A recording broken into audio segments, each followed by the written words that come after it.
بسم اللہ الرحمن الرحیم۔ کتاب کا نام ہے مطالعہ پاکستان برائے سیکنڈ ایئر یعنی 12ویں جماعت کے لیے Khyber Pakhtunkhwa textbook board Peshawar. سب سے پہلے ہم چلتے ہیں فہرست اسباق یا فہرست مضامین کی طرف۔ اس میں نمبر شمار ہے عنوانات اور صفحہ نمبر۔ نمبر شمار 1 عنوان ہے اسلامی جمہوریہ پاکستان کا قیام، صفحہ نمبر 1 پر۔ 2 اسلامی جمہوریہ پاکستان کی ابتدائی مسائل، صفحہ نمبر 28۔ 3 عرض پاکستان، صفحہ نمبر 46۔ 4 پاکستان کو اسلامی جمہوریہ بنانے کے اقدامات، صفحہ نمبر 66۔ 5 پاکستان کا حکومتی ڈھانچہ اور اچھا نظام حکومت، صفحہ نمبر 85۔ اسلامی جمہوریہ پاکستان کی ثقافت یعنی کلچر، صفحہ نمبر 116۔ پاکستانی زبانیں، صفحہ نمبر 136۔ قومی یکجہتی اور خوشحالی، صفحہ نمبر 147۔ اسلامی جمہوریہ پاکستان میں معاشی منصوبہ بندی اور ترقی، صفحہ نمبر 157۔ اسلامی جمہوریہ پاکستان کی خارجہ پالیسی، صفحہ نمبر 185۔ پاکستان کے مسائل، صفحہ نمبر 201۔ اور پھر یہ 201 صفحہ 201 سے شروع ہو کر صفحہ نمبر 211 تک جاتے ہیں۔ یہ آخری باب پاکستان کے مسائل، جو کہ آپ کی کتاب کا آخری صفحہ ہے، صفحہ نمبر 211 تک۔ صفحہ نمبر 1 باب اول اسلامی جمہوریہ پاکستان کا قیام۔ پاکستان 14 اگست 1947 کو معرض وجود میں آئی۔ پاکستان ایک نظریاتی ریاست ہے جس کی بنیاد 2 قومی نظریہ اور نظریہ پاکستان پر رکھی گئی۔ پاکستان بنانے کی ضرورت کیوں محسوس کی گئی اور اس کے قیام کے مقاصد کیا تھے، ان سوالات کا جواب ڈھونڈنے کے لیے نظریہ پاکستان اور تحریک پاکستان کا پس منظر جاننا انتہائی ضروری ہے۔ نظریہ کیا ہے؟ نظریہ پاکستان کو سمجھنے کے لیے سب سے پہلے ہمیں نظریے کے معنی اور مفہوم کو سمجھنا ہوگا۔ ہر انسان کی زندگی کا کوئی نہ کوئی مقصد ہوتا ہے۔ اس مقصد کے حصول کے لیے وہ اپنی عقل، سوچ اور فکر کے مطابق اپنا لائحہ عمل طے کرتا ہے۔ اس طرح ہر قوم کا بھی ایک اجتماعی مقصد ہوتا ہے جس کے حصول کے لیے وہ قوم اپنے ماضی کی روایات اور اقدار کو مد نظر رکھ کر اپنی اجتماعی سوچ اور فکر کو بروئے کار لا کر اپنے مشاہیر کی رہنمائی میں مستقبل کا لائحہ عمل طے کرتی ہے۔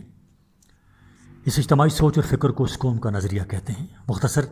مختصراً کسی قوم کا نظریہ اس قوم کی شناخت کو برقرار رکھنے میں مدد دیتا ہے اور اسے آگے بڑھنے اور ترقی کرنے کا راستہ دکھاتا ہے۔ اس لیے ہم کہہ سکتے ہیں کہ نظریہ قوم کے ماضی، حال اور مستقبل کا آئینہ دار ہوتا ہے۔ ماضی میں قوموں کی ابتدا اور شناخت ہوتی ہے۔ حال میں قوم اپنے مستقبل کے مقاصد کا تعین کرتی ہے اور ان کے حصول کے لیے جد و جہد کرتی ہے، جبکہ مستقبل میں ان قومی مقاصد کی تکمیل ہوتی ہے۔ نظریے کی اہمیت۔ ایک مشترکہ نظریہ کسی بھی قوم کے افراد میں اتحاد اور اتفاق پیدا کرنے کا سب سے مؤثر ذریعہ ہوتا ہے۔ ایک نظریاتی قوم کے سامنے ایک واضح نصب العین ہوتا ہے اور اہم فیصلے کرتے وقت اس قوم کے افراد کبھی تذبذب کا شکار نہیں ہوتے۔ صفحہ نمبر 2 جب ایک نظریاتی قوم ایک ریاست قائم کرتی ہے تو اس کا نظریہ اس کی ریاست کے آئین اور قانون کی بنیاد فراہم کرتا ہے اور آئین سازی اور قانون سازی میں اس قوم کی رہنمائی کرتا ہے۔ کسی نظریے کے وجود میں آنے اور پھلنے پھولنے میں قوموں کی تاریخ، مذہبی عقائد، معاشرتی اقدار اور تہذیب و ثقافت بنیادی کردار ادا کرتے ہیں، مگر وجود میں آنے کے بعد نظریہ ہی اس قوم کے عقائد، اقدار، تہذیب اور ثقافت کا بہترین محافظ ثابت ہوتا ہے۔ جس قوم کا نظریہ جتنا مضبوط اور نقائص سے پاک ہوتا ہے وہ قوم تہذیبی اور ثقافتی لحاظ سے اتنی ہی مضبوط ہوتی ہے۔ نظریاتی قومیں کسی بھی مشکل صورتحال کا بھرپور مقابلہ کرنے کی اہلیت رکھتی ہیں، کیونکہ ان کے پاس ہر مشکل کو حل کرنے کے لیے بنیادی رہنما اصول نظریے کی شکل میں موجود ہوتے ہیں، جن پر عمل کر کے وہ تمام مشکلات پر قابو پا لیتے ہیں۔ نظریہ پاکستان کا ارتقاء۔ نظریہ پاکستان کی اصطلاح اس بنیادی سوچ اور عقیدے کے لیے استعمال ہوتی ہے جو قیام پاکستان کی بنیاد بنا۔ اس نظریے کا مقصد بر صغیر کے مسلمانوں کے لیے ایک الگ اور آزاد وطن کا حصول تھا، جہاں وہ اپنی ثقافت اور مذہبی اقدار کے مطابق آزادی سے اپنی زندگی گزار سکیں۔ نظریہ پاکستان کی بنیاد 2 قومی نظریے پر رکھی گئی، جس کے مطابق جس کے خالق سر سید احمد خان تھے، وہ شروع میں ہندو مسلم اتحاد کے پرجوش حامی تھے، ہندوستانی قومیت کے فلسفے پر یقین رکھتے تھے، مگر بعد میں وہ اس بات کے قائل ہو گئے کہ ہندو اور مسلمان 2 الگ الگ قومیں ہیں جن کی تاریخ، ثقافت، معاشرتی اقدار اور مذہبی عقائد ایک دوسرے سے بالکل مختلف ہیں۔ یہی دو قومی نظریہ بعد میں نظریہ پاکستان کی شکل اختیار کر گیا اور قیام پاکستان کی بنیاد بنا۔ دو قومی نظریے کی ابتدا برصغیر پاک و ہند میں اسلام کی آمد سے ہوتی ہے۔ قائد اعظم نے مسلم یونیورسٹی علی گڑھ میں 8 مارچ 1944 کو خطاب کرتے ہوئے فرمایا، پاکستان اسی دن وجود میں آ گیا تھا جس دن ہندوستان میں پہلا ہندو مسلمان ہوا تھا۔ یہ اس زمانے کی بات ہے جب یہاں مسلمانوں کی حکومت ابھی قائم نہیں ہوئی تھی۔ صفحہ نمبر 3۔ مسلمانوں کی قومیت کی بنیاد کلمہ توحید پر ہے، وطن اور نسل پر نہیں۔ جب ہندوستان کا پہلا فرد مسلمان ہوا تو وہ پہلی قوم کا فرد نہیں رہا بلکہ ایک جداگانہ قوم کا فرد بن گیا۔ ہندوستان میں ایک نئی قوم وجود میں آ گئی۔ قائد اعظم کا یہ ارشاد نظریہ پاکستان کی مکمل ترین وضاحت ہے۔ یہ ایک تاریخی حقیقت ہے کہ مسلمانوں سے پہلے جتنی بھی اقوام ہندوستان میں آئیں وہ یہاں کی قومیت میں ضم ہو گئیں اور ہندوستانی ثقافت کا حصہ بن گئیں، لیکن مسلمانوں نے ہمیشہ ہندوستان میں اپنی الگ قومی شناخت کو برقرار رکھا۔ اقلیت میں ہونے کے باوجود مسلمانوں نے ہندوستان کے ایک وسیع علاقے پر ایک لمبے عرصے تک حکمرانی کی۔ یہاں کی سیاست میں ان کا ایک اہم اور بنیادی کردار رہا۔ 18ویں صدی عیسوی میں ہندوستان میں مسلمانوں کے اقتدار کا زوال شروع ہوا اور بالآخر انگریزوں نے مسلمانوں سے اقتدار چھین کر ہندوستان پر اپنا تسلط قائم کر لیا۔ 1857 کی جنگ آزادی کی ناکامی کے بعد ہندوستان کے مسلمانوں کی مشکلات اور مصیبتوں کا دور شروع ہوا۔ چونکہ انگریز مسلمانوں سے خائف تھے اور انہیں خدشہ تھا کہ مسلمان کسی بھی وقت اپنا اقتدار دوبارہ بحال کرنے کی کوشش کر سکتے ہیں، اس لیے انہوں نے مسلمانوں کو پسماندہ رکھنے کی ہر ممکن کوشش کی۔ دوسری طرف ہندوؤں نے اس موقع کا بھرپور فائدہ اٹھایا۔ انہوں نے نہ صرف انگریزوں کا اعتماد حاصل کیا بلکہ انگریزی زبان سیکھ کر اور جدید مغربی علوم کی تعلیم حاصل کر کے مسلمانوں سے بہت آگے نکل گئے۔ آبادی کے لحاظ سے وہ پہلے ہی مسلمانوں سے کئی گنا زیادہ تھے۔ مسلمانوں نے اپنے دور اقتدار میں ہندوؤں کے ساتھ رواداری اور انصاف کا برتاؤ کیا۔ مسلمان حکمرانوں نے کبھی بھی ہندوؤں کو زبردستی مذہب تبدیل کرنے پر مجبور نہیں کیا۔ اس وجہ سے مسلمان جہاں سینکڑوں سال حکومت کرنے کے باوجود اقلیت میں رہے، لیکن انگریزوں کے دور میں ہندوؤں نے اپنی عددی برتری کا بھرپور فائدہ اٹھایا۔ انہوں نے انگریز حکومت سے ہندوستان میں مغربی جمہوری نظام کے تحت انتخابی اصول رائج کرنے کا مطالبہ کیا۔ اگرچہ ہندوستان میں مسلمانوں کی تعداد اس وقت کے کئی یورپی ممالک کی آبادی سے زیادہ تھی، مگر خالص مغربی جمہوری نظام رائج ہونے کی صورت میں وہ ہمیشہ کے لیے ایک غیر مؤثر اقلیت بن جاتے اور ہندو اکثریت میں ہونے کی وجہ سے ہمیشہ ان پر حکومت کرتے۔ مسلمان جمہوری اصولوں اور جمہوری طرز انتخابات کے مخالف نہیں تھے، مگر کچھ متعصب ہندو لیڈروں کی تنگ نظری اور مسلمانوں کے بارے میں ان کے منفی ارادوں نے مسلمانوں کو اپنے مستقبل کے بارے میں سوچنے پر مجبور کر دیا تھا۔ صفحہ نمبر 4۔ ہندوستان کے مسلمان مستقبل کے سیاسی نظام میں اپنے حقوق کا تحفظ چاہتے تھے۔ ابتدا میں انہوں نے متحدہ ہندوستان کے اندر اپنے جائز حقوق کا مطالبہ کیا، مگر جب انتہا پسند ہندوؤں نے مسلمانوں کے تمام جائز مطالبات کو تسلیم کرنے سے انکار کر دیا تو مسلمانوں میں یہ احساس پیدا ہوا کہ انگریزوں کے جانے کے بعد وہ مکمل طور پر ہندو اکثریت کے رحم و کرم پر ہوں گے۔ یہی وہ دور ہے جب مسلمانوں میں اپنی الگ قومیت کے ہونے کا احساس ابھرنے لگا۔ اسی الگ قومیت کے تصور کو سر سید احمد خان نے دو قومی نظریے کی شکل میں پیش کیا، جس نے نظریہ پاکستان کو جنم دیا اور مسلمانوں نے بالآخر اپنے لیے ایک الگ ریاست کے قیام کا مطالبہ شروع کیا۔ عزیز طلباء، یہ آڈیو ریکارڈنگ آپ کے لیے ہیومینیٹیرین ڈیولپمنٹ آرگنائزیشن ایبٹ آباد کی طرف سے کی گئی۔ ہیومینیٹیرین ڈیولپمنٹ آرگنائزیشن ایبٹ آباد 2011 سے اپنی مدد آپ کے تحت صحت، تعلیم اور معاشی خود مختاری کے شعبوں میں بہتری کے لیے کوشاں ہے۔ ادارہ نے نہ صرف خیبر پختونخوا بلکہ ملک بھر کے نابینا طلباء کی تعلیمی مشکلات کو دور کرنے کے لیے افتتاح M A M S C کے نصابی کتب اور کورسز، جن میں علامہ اقبال اوپن یونیورسٹی کے کورسز بھی شامل ہیں، کو آڈیو ریکارڈنگ میں منتقل کرنے کا اہتمام کیا ہے تاکہ نابینا طلباء اعلیٰ تعلیم تک رسائی حاصل کر کے ملک و قوم کی ترقی اور خوشحالی میں اپنا بھرپور کردار ادا کر سکیں۔ یہ تمام ریکارڈنگز ادارہ کی ویب سائٹ کے ذریعہ نابینا طلباء کو بالکل مفت فراہم کی جا رہی ہیں۔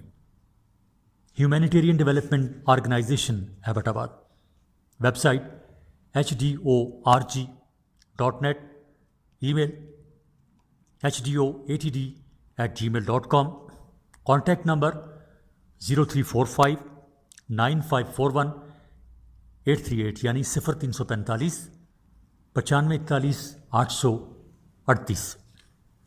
صفحہ نمبر 4 جاری ہے. اگرچہ مختلف مواقع پر کئی مسلمان رہنماؤں نے ہندوستان کو 2 یا 2 سے زیادہ ریاستوں میں تقسیم کرنے اور مسلمانوں کے لیے علیحدہ ریاست کے قیام کا مطالبہ کیا، مگر 1930 میں علامہ محمد اقبال نے الہ آباد میں مسلم لیگ کے سالانہ اجلاس کی صدارت کرتے ہوئے 2 قومی نظریہ کی وضاحت کی اور دلائل سے ثابت کیا کہ ہندو اور مسلمان 2 الگ الگ قومیں ہیں، لہذا مسلمان اکثریتی علاقوں کو ملا کر ایک مسلمان ریاست قائم کی جائے.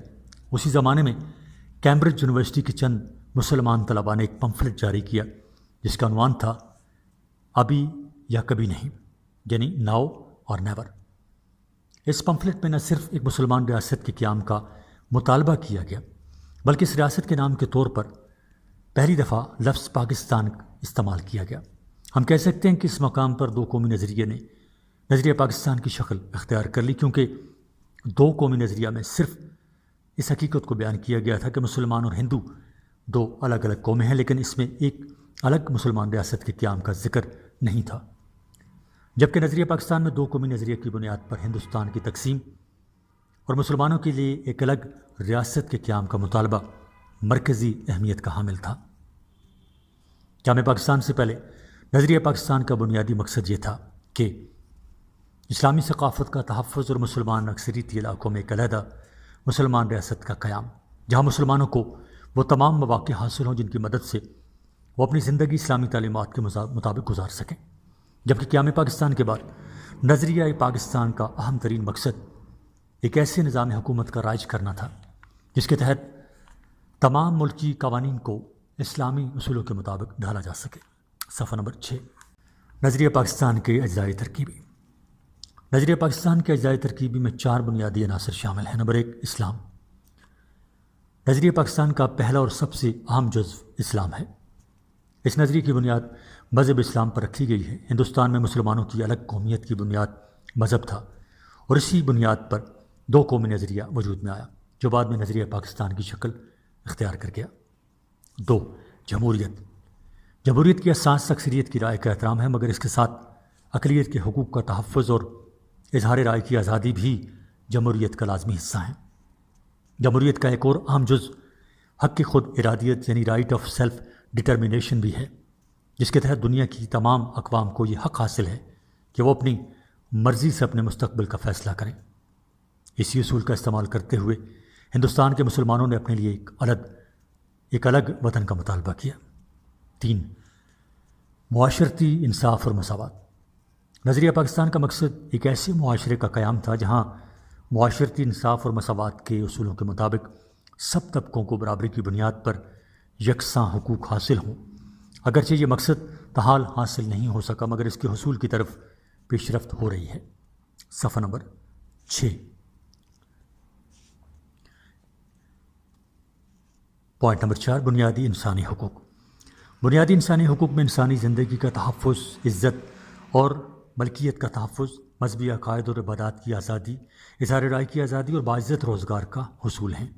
چونکہ متحدہ ہندوستان میں خاص طور پر مسلمان اقلیتی صوبوں میں ان بنیادی انسانی حقوق کو نظر انداز کیا جا رہا تھا اور مسلمانوں کا استحصال ہو رہا تھا، اس لیے ان حقوق کا حصول اور ان کا تحفظ نظریہ پاکستان کا ایک بنیادی عنصر تھا. تحریک پاکستان کا مختصر تاریخی پس منظر. پاکستان کا قیام برصغیر پاک و ہند میں مسلمانوں کی آمد اور اسلام کی اشاعت کا نتیجہ تھا. جنوبی ایشیا کے ساتھ عربوں کے کافی پرانے تجارتی تعلقات تھے. ظہور اسلام کے بعد مسلمان بزرگان دین نے تبلیغ کی غرض سے جنوبی ایشیا کا رخ کیا. ان بزرگان دین کی آمد کا سلسلہ 712 عیسوی میں سندھ پر عربوں کے حملے کے بعد مزید بڑھا. 712 میں ایک بہادر مسلمان جرنیل محمد بن قاسم نے سندھ فتح کیا اور یوں سندھ اور ملتان کے علاقوں پر عربوں کی حکومت قائم ہو گئی، جس کے فوراً بعد یہاں ہر شہر اور قصبے میں مساجد بنائی گئیں اور اسلامی علوم کی تدریس کے لیے بہت سے مدارس بھی کھولے گئے. مسلمان بزرگان دین نے سندھ میں اسلام کی اشاعت و تبلیغ کا کام شروع کیا اور ان کی کوششوں سے بڑی تعداد میں مقامی لوگ مسلمان ہوئے. شمالی ہندوستان میں اسلام کی اشاعت محمود غزنوی کے زمانے سے شروع ہوئی. 1005 یعنی 1005 عیسوی میں شیخ اسماعیل بخاری لاہور تشریف لائے اور آپ کی تبلیغ سے روزانہ سینکڑوں لوگ اسلام قبول کرنے لگے۔ حضرت علی حجویری یعنی حضرت داتا گنج بخش بھی اسی دور میں لاہور تشریف لائے اور آپ کی کوششوں سے ہزاروں لوگ دائرہ اسلام میں داخل ہوئے۔ سلطنت دہلی کے قیام کے ساتھ ہندوستان میں اسلامی علوم اور فنون کو فروغ حاصل ہوا۔ سلاطین دہلی کے دور میں متعدد علماء و مشائخ برصغیر تشریف لائے اور یہاں ایک مسلم معاشرے کی تشکیل میں بڑا اہم کردار ادا کیا۔ حضرت خواجہ معین الدین چشتی اجمیری نے پنجاب سے گزر کر اجمیر کو اپنی سرگرمیوں کا مرکز بنایا۔ صفحہ نمبر 7۔ حضرت فرید الدین شکر گنج نے پاک پتن کو اپنی تبلیغی سرگرمیوں کا مرکز بنایا۔ ان کی تعلیمات اور اخلاق سے ہزاروں لوگ مسلمان ہوئے۔ جنوب مغربی پنجاب میں حضرت بہاؤالدین زکریا کی کوششوں سے بہت سی غیر مسلم قومیں دائرہ اسلام میں داخل ہوئیں۔ اسی دور کے مسلمان صوفیاء کرام میں حضرت نظام الدین اولیاء کا نام بھی شامل ہے۔ آپ اور آپ کے مریدوں کی تبلیغ سے شمالی ہند اور دکن کے ہزاروں لوگ مسلمان ہوئے۔ ان کے علاوہ پنجاب میں سلطان سخی سرور، کشمیر میں حضرت بلبل شاہ اور سید علی ہمدانی رحمہم اللہ، جبکہ بنگال اور آسام میں شیخ جلال الدین تبریزی رحمۃ اللہ علیہ نے اسلام کی اشاعت اور تبلیغ میں بنیادی کردار ادا کیا۔ برصغیر میں مسلمانوں کے اقتدار کا قیام اور عروج۔ شمالی ہندوستان میں مسلمانوں کی باقاعدہ حکومت کی بنیاد 1192 میں شہاب الدین محمد غوری نے رکھی۔ 1206 میں شہاب الدین محمد غوری کی وفات کے بعد قطب الدین ایبک نے جس حکومت کی بنیاد رکھی اسے خاندان غلامہ کہا جاتا ہے۔ خاندان غلامہ کے بعد کئی اور مسلمان حکمران خاندانوں نے ہندوستان کے بیشتر علاقوں پر کئی سو سال تک حکومت کی۔ ان حکمرانوں کو تاریخ میں سلاطین دہلی کے نام سے یاد کیا جاتا ہے۔ اس کے بعد مغل حکمرانوں کا دور اقتدار 1526 میں شروع ہوا جو 1857 میں ختم ہوا۔ مغل خاندان کے پہلے 6 حکمران نہایت لائق اور قابل تھے، مگر ان کے بعد کمزور اور نااہل مغل حکمرانوں کا دور شروع ہوتا ہے جو 1707 سے شروع ہو کر 1857 میں آخری مغل حکمران بہادر شاہ ظفر کی معزولی اور گرفتاری تک جاری رہا۔ انگریزوں کی ہندوستان آمد اور انگریز حکومت کا قیام۔ برصغیر پاک و ہند میں یورپی اقوام کی آمد کا سلسلہ مغلوں کے دور حکومت سے پہلے شروع ہو چکا تھا۔ ابتدا میں ان کی سرگرمیاں صرف تجارت تک محدود تھیں۔ 18ویں صدی عیسوی میں ہندوستان میں مغلوں کا اقتدار کمزور ہونے لگا تھا۔ ایسٹ انڈیا کمپنی نے یہاں کے حکمرانوں کی کمزوری اور اندرونی انتشار کا بھرپور فائدہ اٹھایا اور آہستہ آہستہ ہندوستان کی اندرونی سیاست میں اپنا اثر و رسوخ بڑھانا شروع کیا۔ صفحہ نمبر 8۔ اپنے تجارتی مراکز کی حفاظت کی آڑ میں ایسٹ انڈیا کمپنی نے نہ صرف اپنی فوج منظم کی بلکہ قلعوں کی تعمیر بھی شروع کر دی تھی جو کمپنی کے سیاسی عزائم کا واضح ثبوت تھا۔ 1857 تک ایسٹ انڈیا کمپنی ہندوستان کے بیشتر حصوں پر قابض ہو چکی تھی اور آخری مغل حکمران بہادر شاہ ظفر کا اقتدار صرف دہلی شہر اور اس کے گرد و نواح تک محدود ہو چکا تھا۔ جنگ آزادی 1857۔ انگریزوں نے ہندوستان پر اپنا اقتدار قائم کرنے کے بعد یہاں ایسی پالیسیاں اختیار کی جن سے یہاں کے لوگوں کی سماجی اور اقتصادی زندگی پر منفی اثرات مرتب ہوئے۔ خصوصاً ان کی اقتصادی پالیسیوں کی وجہ سے ہندوستان کے لوگ معاشی بدحالی کا شکار ہو گئے تھے۔ انگریزوں نے ہندوستان کے لوگوں کے مذہبی عقائد اور ثقافتی روایات میں بھی مداخلت شروع کر دی تھی۔ عیسائی مبلغ ہندوستان میں کھلے عام عیسائیت کی تبلیغ کر رہے تھے۔ ان پالیسیوں کی وجہ سے ہندوستان کے لوگ انگریزوں سے سخت نفرت کرنے لگے۔ 1857 میں مسلمانوں اور ہندوؤں نے مل کر انگریزوں کے خلاف جنگ شروع کی جسے انگریز مورخ غدر اور برصغیر کے تاریخ دان آزادی کی جنگ قرار دیتے ہیں۔ اگرچہ آزادی کے متوالے بڑی بہادری سے لڑے مگر اندرونی سازشوں، باہمی ناتفاقی اور جنگ کے چند علاقوں تک محدود رہنے کی وجہ سے جنگ ناکامی سے دوچار ہوئی اور انگریزوں نے دوبارہ ہندوستان پر اپنا اقتدار مضبوط کر لیا۔ جنگ آزادی کے بعد مسلمانوں کے حالات۔ جنگ آزادی کی ناکامی کے بعد اس کی تمام تر ذمہ داری مسلمانوں کے کندھوں پر ڈال دی گئی اور انگریزوں نے مسلمانوں کو سخت ترین سزائیں دے کر ان کو بدترین انتقام کا نشانہ بنایا۔ اس جنگ میں اگرچہ ہندو اور مسلمان برابر کے حصہ دار تھے، مگر انگریز سمجھتے تھے کہ بغاوت کے اصل ذمہ دار مسلمان تھے، کیونکہ انہوں نے مسلمانوں سے اقتدار چھینا تھا، اور ان کو شک تھا کہ جنگ آزادی کے ذریعے مسلمان اپنا کھویا ہوا اقتدار بحال کرانا چاہتے تھے۔ جنگ آزادی کے بعد کے دور میں مسلمانوں کو انگریزوں کی بدترین مخالفت کا سامنا کرنا پڑا۔ زندگی کے ہر شعبے میں مسلمانوں کو جان بوجھ کر پسماندہ رکھنے کی کوشش کی گئی۔ صفحہ نمبر 9۔ انتہا پسند ہندوؤں نے بھی اس موقع کا بھرپور فائدہ اٹھایا اور انگریزوں کے ساتھ مل کر مسلمانوں سے ہندوستان پر کئی سو سال تک حکومت کرنے کا بدلہ لینے کی کوشش کی، مگر کسی حد تک مسلمان خود بھی اپنی اس بری حالت کے ذمہ دار تھے۔ مسلمانوں نے انگریزوں سے نفرت کی بنا پر انگریزی زبان اور جدید مغربی طرز تعلیم کو قبول کرنے سے انکار کر دیا تھا، جس کے بغیر نہ تو سرکاری ملازمت حاصل کی جا سکتی تھی اور نہ ہی زندگی کے دوسرے شعبوں میں ترقی ممکن تھی۔ دوسری طرف ہندوؤں نے جلد ہی ہندوستان کی نئی سیاسی حقیقتوں کے ساتھ سمجھوتا کر لیا۔ انہوں نے نہ صرف انگریزی زبان سیکھی اور جدید مغربی علوم کی تعلیم حاصل کی، بلکہ انگریزوں کے ساتھ تعاون کر کے ان کو اپنی وفاداری کا یقین دلانے میں بھی کامیاب ہو گئے۔ جبکہ جنگ آزادی کے فوراً بعد مسلمانوں کی آبادی تقریباً 5 کروڑ تھی، مگر باوجود اتنی بڑی آبادی کے وہ ایک محکوم اقلیت بن چکے تھے۔ علی گڑھ تحریک 1857 کی جنگ آزادی کے بعد جن شخصیات نے مسلمانوں کی قومی زندگی میں سب سے اہم کردار ادا کیا اور ان کے افکار و نظریات پر سب سے زیادہ اثر ڈالا، ان میں سر سید احمد خان کا نام سر فہرست ہے۔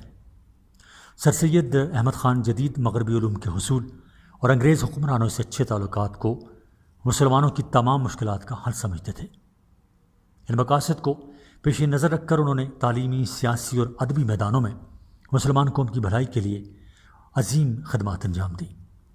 سر سید نے نہ صرف اپنی تحریروں کے ذریعے مسلمانوں اور انگریزوں کے درمیان غلط فہمیاں دور کر کے انہیں قریب لانے کی کوشش کی، بلکہ ہندو انتہا پسندوں کی مسلم دشمن سرگرمیوں سے مایوس ہو کر 2 قومی نظریہ بھی پیش کیا، جو بعد میں نظریہ پاکستان کی بنیاد بنا۔ جنگ آزادی کے بعد کے دور میں مسلمانوں کی تعلیمی حالت انتہائی خراب ہو گئی تھی۔ جنگ آزادی کے بعد کے دور میں مسلمانوں کی تعلیمی حالت انتہائی خراب ہو گئی تھی، کیونکہ مسلمان آبادی کی اکثریت نے محض انگریز دشمنی کے بنا پر جدید مغربی علوم کے حصول سے انکار کر دیا تھا۔ مسلمانوں کو یہ خوف تھا کہ مغربی علوم سیکھ کر ان کے بچے اپنے مذہب سے دور ہو جائیں گے۔ سر سید احمد خان نے مسلمانوں کو مشورہ دیا کہ وہ انگریزی زبان اور جدید مغربی علوم کے خلاف منفی رویہ ترک کر دیں۔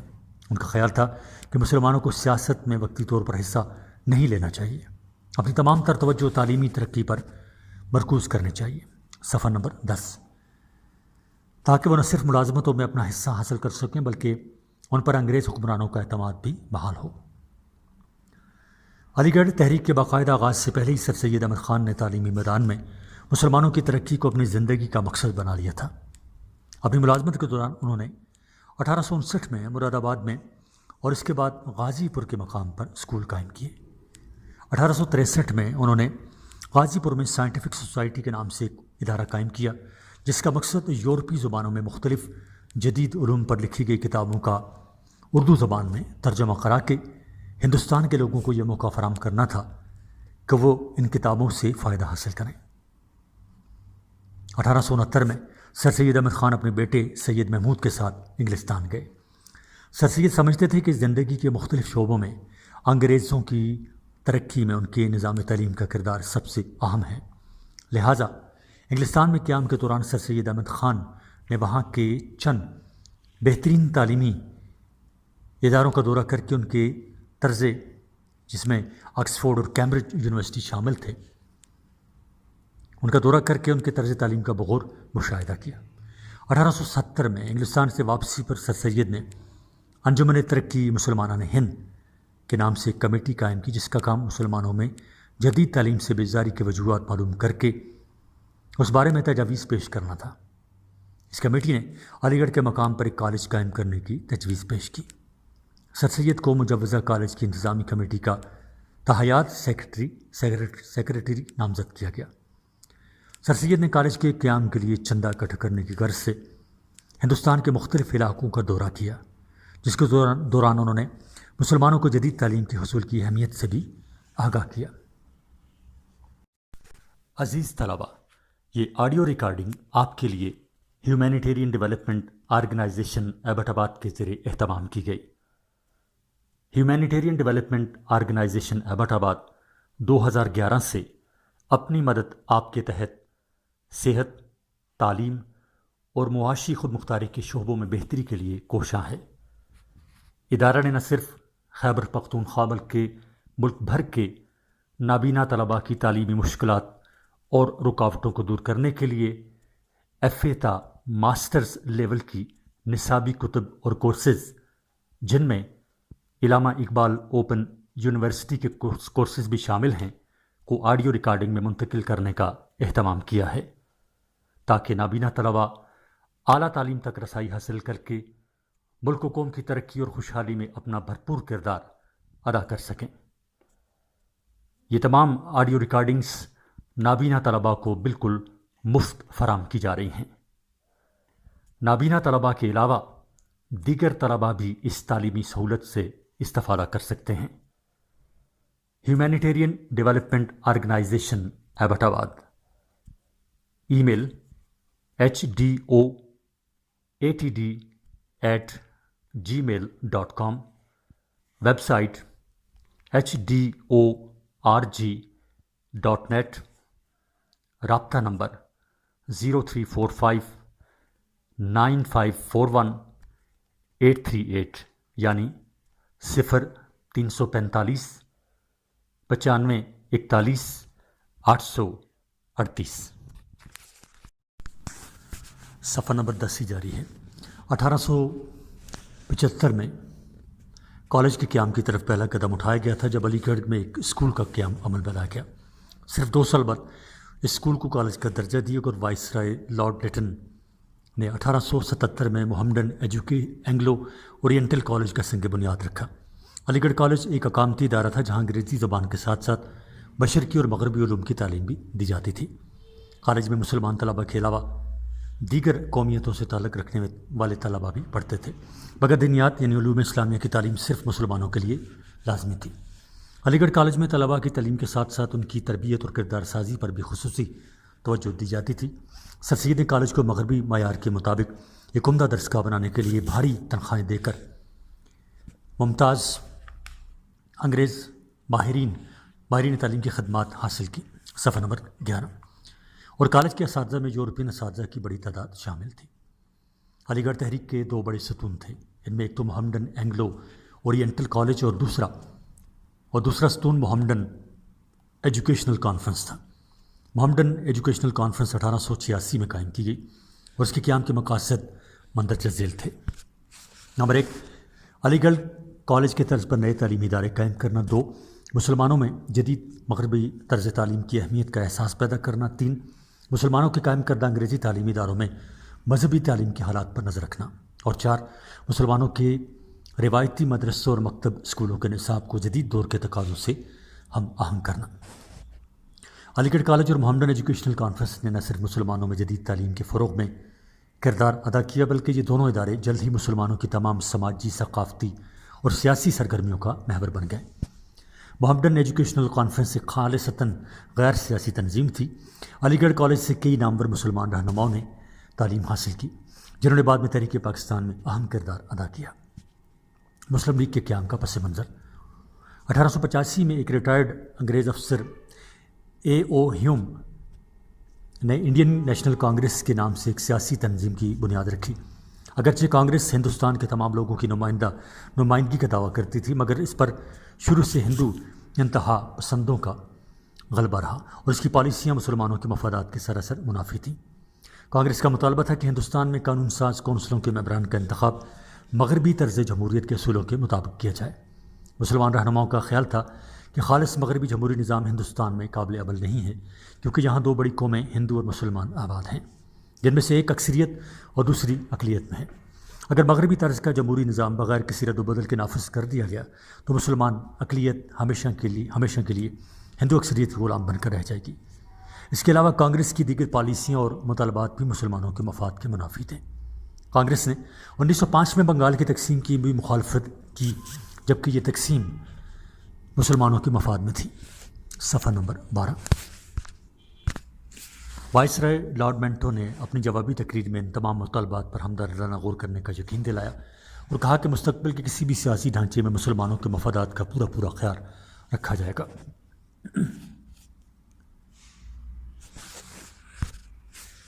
مطالبات ایک دفعہ میں پھر دہرائے دیتا ہوں جی کہ نمبر 1، نئے ایکٹ میں قانون ساز کونسل کی رکنیت کے لیے انتخابی اصول رائج کرنے کی صورت میں مسلمانوں کو جداگانہ طرز انتخاب کا حق دیا جائے، جس کے تحت مسلمان اپنے نمائندوں کا انتخاب خود کریں۔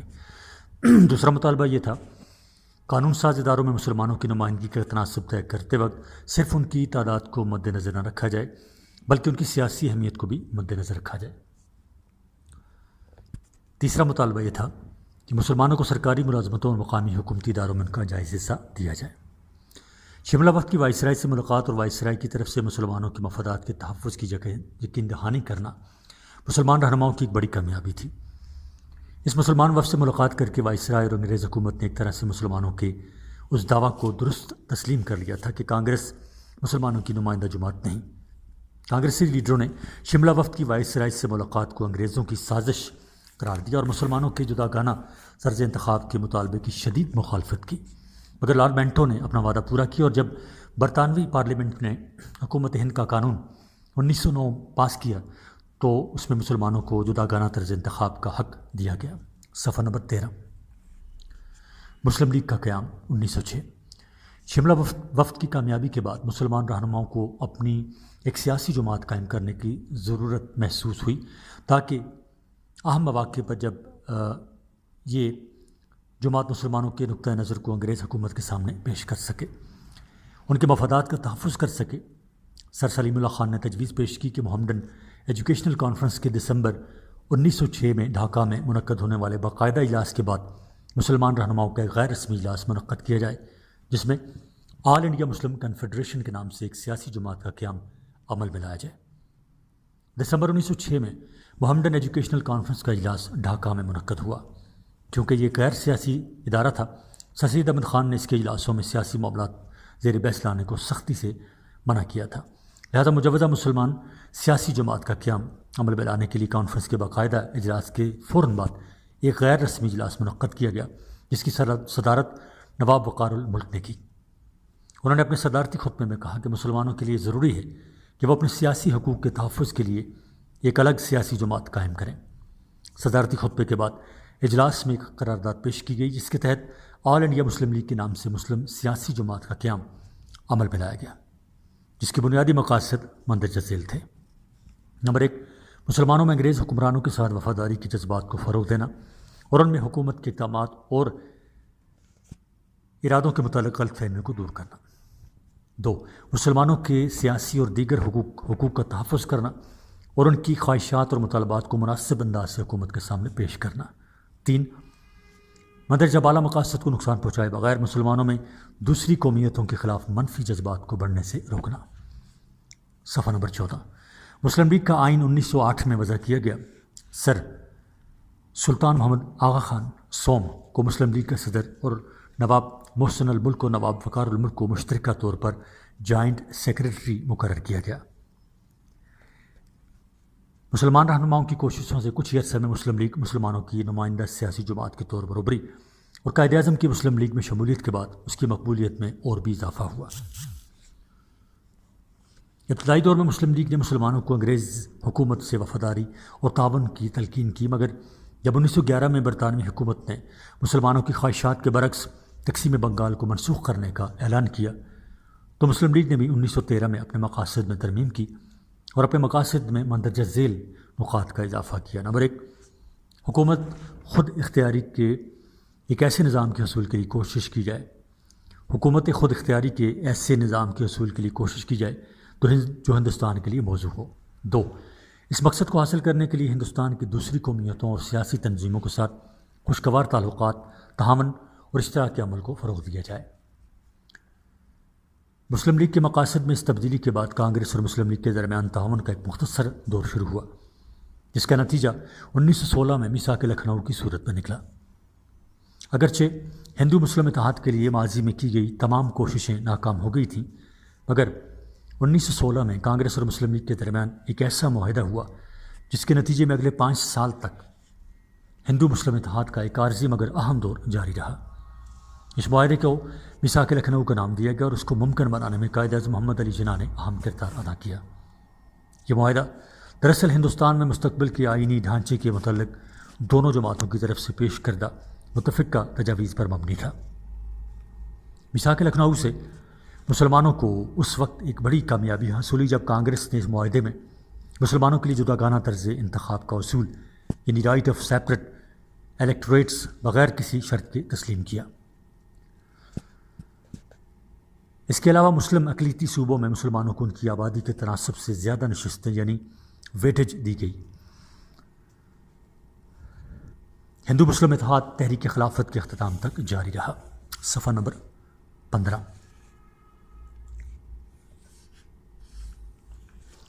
تحریک خلافت 1914 میں پہلی عالمی جنگ شروع ہوئی جس میں ترکی نے برطانیہ اور اس کے اتحادیوں کے خلاف جرمنی کا ساتھ دیا۔ ترکی کی حکومت کے اس فیصلے نے ہندوستان کے مسلمانوں کو انتہائی مشکل صورتحال سے دوچار کر دیا تھا۔ ترکی اس وقت سلطنت عثمانیہ کہلاتا تھا اور ترکی کے سلطان دنیا کے بھر کے مسلمانوں کے خلیفہ بھی تسلیم کیے جاتے تھے۔ ہندوستان کے مسلمانوں کے لیے بھی خلافت کا مسند انتہائی قابل احترام اور مقدس حیثیت کا حامل تھا۔ وہ ترکی کے سلطان کو اپنا سیاسی اور مذہبی رہنما مانتے تھے۔ دوسری طرف وہ برطانوی حکومت کی رعایا اور انگریزوں کا ساتھ دینے کے پابند تھے۔ مسلمانوں کی اس مشکل کو محسوس کرتے ہوئے حکومت برطانیہ نے ایک اعلامیہ جاری کیا جس میں کہا گیا کہ جنگ کرنے کا فیصلہ برطانیہ نے نہیں بلکہ ترکی نے خود کیا۔ انہوں نے وعدہ کیا کہ جنگ میں کامیابی کی صورت میں مسلمانوں کے مذہبی مقامات کا تحفظ کیا جائے گا اور سلطنت عثمانیہ کی علاقائی سالمیت کو نقصان نہیں پہنچایا جائے گا۔ انہوں نے یہ یقین دہانی بھی کرائی کہ خلافت کا ادارہ برقرار رکھا جائے گا۔ اس یقین دہانی کے بعد ہندوستان کے مسلمانوں نے جنگ میں برطانوی حکومت کا بھرپور ساتھ دیا۔ ہزاروں مسلمانوں نے رضاکارانہ طور پر انگریزوں کی طرف سے جنگ میں حصہ لیا۔ برطانیوں کو اس جنگ میں فتح حاصل ہوئی۔ جنگ کے اختتام پر برطانیہ نے ہندوستان کے مسلمانوں سے کیے گئے وعدوں کا لحاظ نہیں کیا اور سلطنت عثمانیہ کے ٹکڑے ٹکڑے کر کے برطانیہ کے اتحادیوں میں تقسیم کر دیے گئے۔ ہندوستان کے مسلمانوں کو اس وعدہ خلافی کا بہت دکھ ہوا۔ انہوں نے سلطنت عثمانیہ کے تحفظ اور خلیفہ کے اختیارات اور احترام کو بحال کرانے کے لیے ایک تحریک شروع کی جسے تحریک خلافت کہا جاتا ہے۔ 22 ستمبر 1919 کو آل انڈیا خلافت کمیٹی کی بنیاد رکھی گئی اور 23 نومبر 1919 کو دہلی میں خلافت کانفرنس منعقد ہوئی جس کی صدارت مولوی فضل الحق نے کی۔ اس موقع پر گاندھی کی قیادت میں کانگریس نے بھی خلافت کے مسئلے پر مسلمانوں سے تعاون کرنے کا فیصلہ کیا۔ جنوری 1920 میں مسلمانوں کے ایک نمائندہ وفد نے 22 سیاح سے ملاقات کی اور خلافت کے مسئلے پر اپنے مطالبات سے آگاہ کیا۔ مارچ 1920 میں مولانا محمد علی جوہر کی قیادت میں ایک وفد نے خلافت کے مسئلے پر رائے عامہ کو ہموار کرنے کے لیے یورپ کا دورہ کیا اور برطانوی وزیر اعظم ڈیوڈ لائیڈ جارج سے بھی ملاقات کی، مگر بدقسمتی سے ان دونوں وفود کی ملاقاتوں کا کوئی مثبت نتیجہ نہیں نکلا۔ صفحہ نمبر 16۔ تحریک خلافت کے دوران گاندھی اور کانگریس نے مسلمانوں کا ساتھ دیا اور گاندھی نے تحریک عدم تعاون شروع کی۔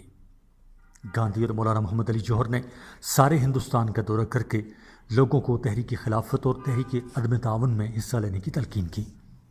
لوگوں نے ان کی اپیلوں کا مثبت جواب دیا۔ بڑی تعداد میں ہندوستانیوں نے اپنے خطابات حکومت برطانیہ کو واپس کر دیے۔ برطانوی حکومت کی طرف سے منائے جانے والے جشن فتح کا بائیکاٹ کیا گیا۔ وکلاء نے عدالتوں کا بائیکاٹ کیا اور انگریز عدالتوں سے مقدمات واپس لے لیے گئے۔ طلباء نے اسکول اور کالجوں میں کلاسوں کا بائیکاٹ کیا۔ برطانیہ کی صنعتی اشیاء خصوصاً برطانوی کپڑے کا استعمال ترک کر دیا گیا۔ تحریک خلافت اور تحریک عدم تعاون زور و شور سے جاری تھیں کہ یو پی کے قصبے چوری میں تحریک عدم تعاون کے رضاکاروں نے پولیس کے ملازمین کو تھانے میں بند کر کے آگ لگا دی۔ گاندھی نے اس واقعے کے بعد اعلان کیا کہ چونکہ عدم تعاون کی تحریک عدم تشدد پر قائم نہیں رہی اس لیے وہ اس کو ختم کر رہے ہیں۔ تحریک عدم تعاون کے خاتمے کے بعد تحریک خلافت کچھ عرصہ تک جاری رہی، مگر اس کا زور بڑی حد تک ٹوٹ گیا تھا۔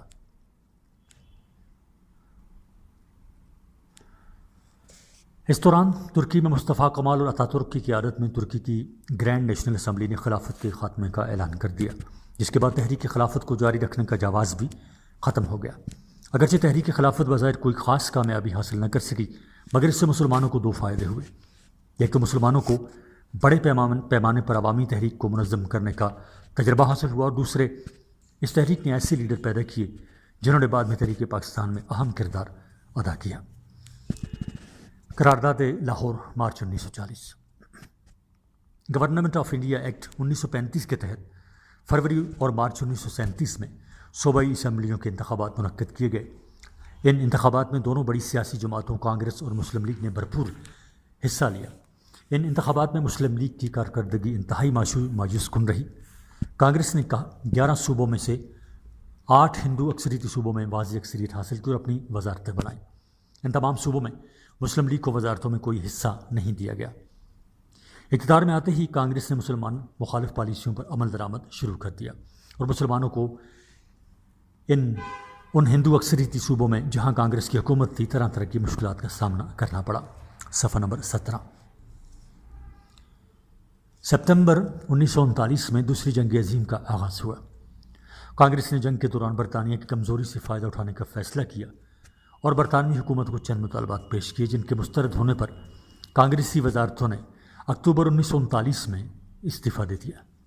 قائد اعظم نے مسلمانوں سے 22 دسمبر 1939 کا دن یوم نجات کے طور پر منانے کی اپیل کی۔ صوبوں میں کانگریسی وزارتوں کے دور میں مسلمانوں کو انتہائی تلخ تجربات کا سامنا کرنا پڑا۔ ان کو یہ احساس ہوا کہ انگریزوں کے جانے کے بعد متحدہ ہندوستان میں ہندو اکثریت کے ہاتھوں ان کو اس سے زیادہ مشکلات کا سامنا کرنا پڑے گا۔ ان تجربات کی روشنی میں مسلمانوں نے متحدہ ہندوستان میں اپنے حقوق کے تحفظ کی بجائے ایک الگ اور مکمل طور پر آزاد مسلم ریاست کا مطالبہ شروع کر دیا۔ مسلمانوں کی طرف سے ہندوستان کی تقسیم اور ایک الگ مسلم ریاست کے قیام کا مطالبہ وقتاً فوقتاً کیا جاتا رہا، لیکن باقاعدہ طور پر یہ مطالبہ پہلی دفعہ مارچ 1940 میں لاہور میں منعقدہ مسلم لیگ کے سالانہ اجلاس میں قرارداد کی شکل میں کیا گیا، جسے قرارداد لاہور کا نام دیا گیا۔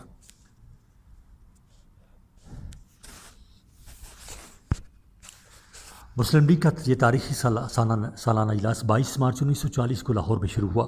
اجلاس کے پہلے دن قائد اعظم نے منٹو پارک، موجودہ اقبال پارک میں ایک بڑے اجتماع سے خطاب کرتے ہوئے کہا کہ ہندوستان کا مسئلہ فرقہ وارانہ نوعیت کا نہیں بلکہ بین الاقوامی نوعیت کا ہے۔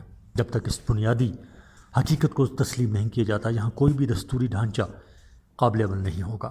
قائد اعظم نے فرمایا، مسلمان لفظ قوم کی ہر تشریح پر پورا اترتے ہیں اور ان کا حق ہے کہ ان کا اپنا وطن، اپنا علاقہ اور اپنی ریاست ہو۔ اجلاس کے دوسرے دن یعنی 23 مارچ 1940 کو بنگال کی وزیر اعلیٰ مولوی فضل حق نے وہ مشہور قرارداد پیش کی جسے قرارداد لاہور کا نام دیا گیا۔ صفحہ نمبر 18۔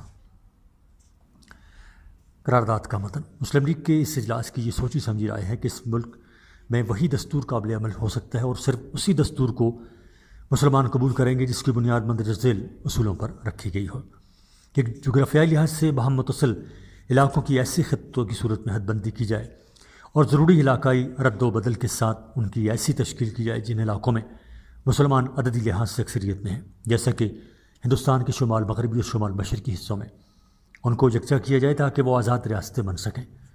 ان ریاستوں میں شامل اکائیاں یعنی صوبے خود مختار اور مقتدر اعلیٰ ہوں گی۔ قرارداد لاہور 23 مارچ کو پیش کی گئی اور 24 مارچ کو اس کی منظوری دی گئی۔ اس قرارداد کو ہندو اخبارات نے قرارداد پاکستان کے نام سے شائع کیا، حالانکہ قرارداد کے متن میں کہیں بھی لفظ پاکستان استعمال نہیں کیا گیا۔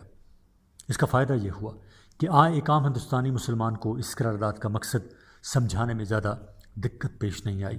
اگر ہندو پریس اس کو قرارداد پاکستان کا نام نہ دیتی تو مسلمان رہنماؤں کو مسلمانوں کو اس کا مقصد اور اہمیت سمجھانے میں کافی محنت درکار ہوتی۔ کرپس مشن 1942۔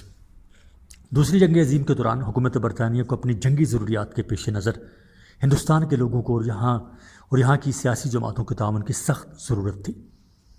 اس ضرورت کے تحت برطانوی حکومت نے سر اسٹیفورڈ کرپس کو چند نئی دستوری تجاویز کے ساتھ 23 مارچ 1942 کو ہندوستان بھیجا۔ کرپس مشن کا ایک اہم مقصد ہندوستان کے عوام اور سیاسی جماعتوں کی خوشنودی حاصل کر کے انہیں جنگی کوششوں میں برطانوی حکومت کی مدد پر آمادہ کرنا تھا۔ سر اسٹیفورڈ کرپس نے ہندوستان آمد کے بعد یہاں کے سیاسی رہنماؤں سے ملاقاتیں کی اور 30 مارچ کو کرپس نے اپنی تجاویز کا مسودہ شائع کیا۔ ان تجاویز میں کہا گیا تھا کہ نمبر 1، جنگ کے خاتمے پر ہندوستانی نمائندوں پر مشتمل ایک دستور ساز اسمبلی قائم کی جائے گی جو ہندوستان کا آئین مرتب کرے گی۔ 2، اس اسمبلی کے ممبران کا چناؤ صوبائی اسمبلی کے ممبران کریں گے اور اس میں دیسی ریاستوں کو بھی نمائندگی دی جائے گی۔ 3، تجاویز میں یہ وعدہ بھی کیا گیا تھا کہ جنگ کے خاتمے پر دستور ساز اسمبلی کا بنایا ہوا آئین نافذ کر دیا جائے گا اور ہندوستان کو نو آبادیات یعنی ڈومینین اسٹیٹس کا درجہ دے دیا جائے گا۔ 4، تجاویز میں یہ گنجائش رکھی گئی تھی کہ ایک یا ایک سے زیادہ صوبے اگر نئے آئین کے تحت وفاق میں شامل نہ ہونا چاہیں تو انہیں اپنی علیحدہ حیثیت برقرار رکھنے اور وفاق سے باہر رہنے کا حق حاصل ہوگا۔ کرپس تجاویز میں کہا گیا تھا کہ دوران جنگ کسی قسم کی آئینی پیش رفت نہیں کی جائے گی اور ہندوستان کے دفاعی امور سے متعلق تمام ذمہ داریاں بدستور حکومت برطانیہ کے پاس رہیں گی۔ کانگریس نے کرپس تجاویز کو مسترد کر دیا کیونکہ ان تجاویز میں ہندوستان میں فوری طور پر ایک ذمہ دار حکومت کے قیام کا مطالبہ تسلیم نہیں کیا گیا تھا۔ کانگریس نے صوبوں کو یہ حق دینے پر بھی اعتراض کیا کہ اگر وہ چاہیں تو وفاق میں شامل نہ ہوں اور اپنی الگ حیثیت برقرار رکھیں کیونکہ اس طرح پاکستان بنانے کی راہ ہموار ہوگی۔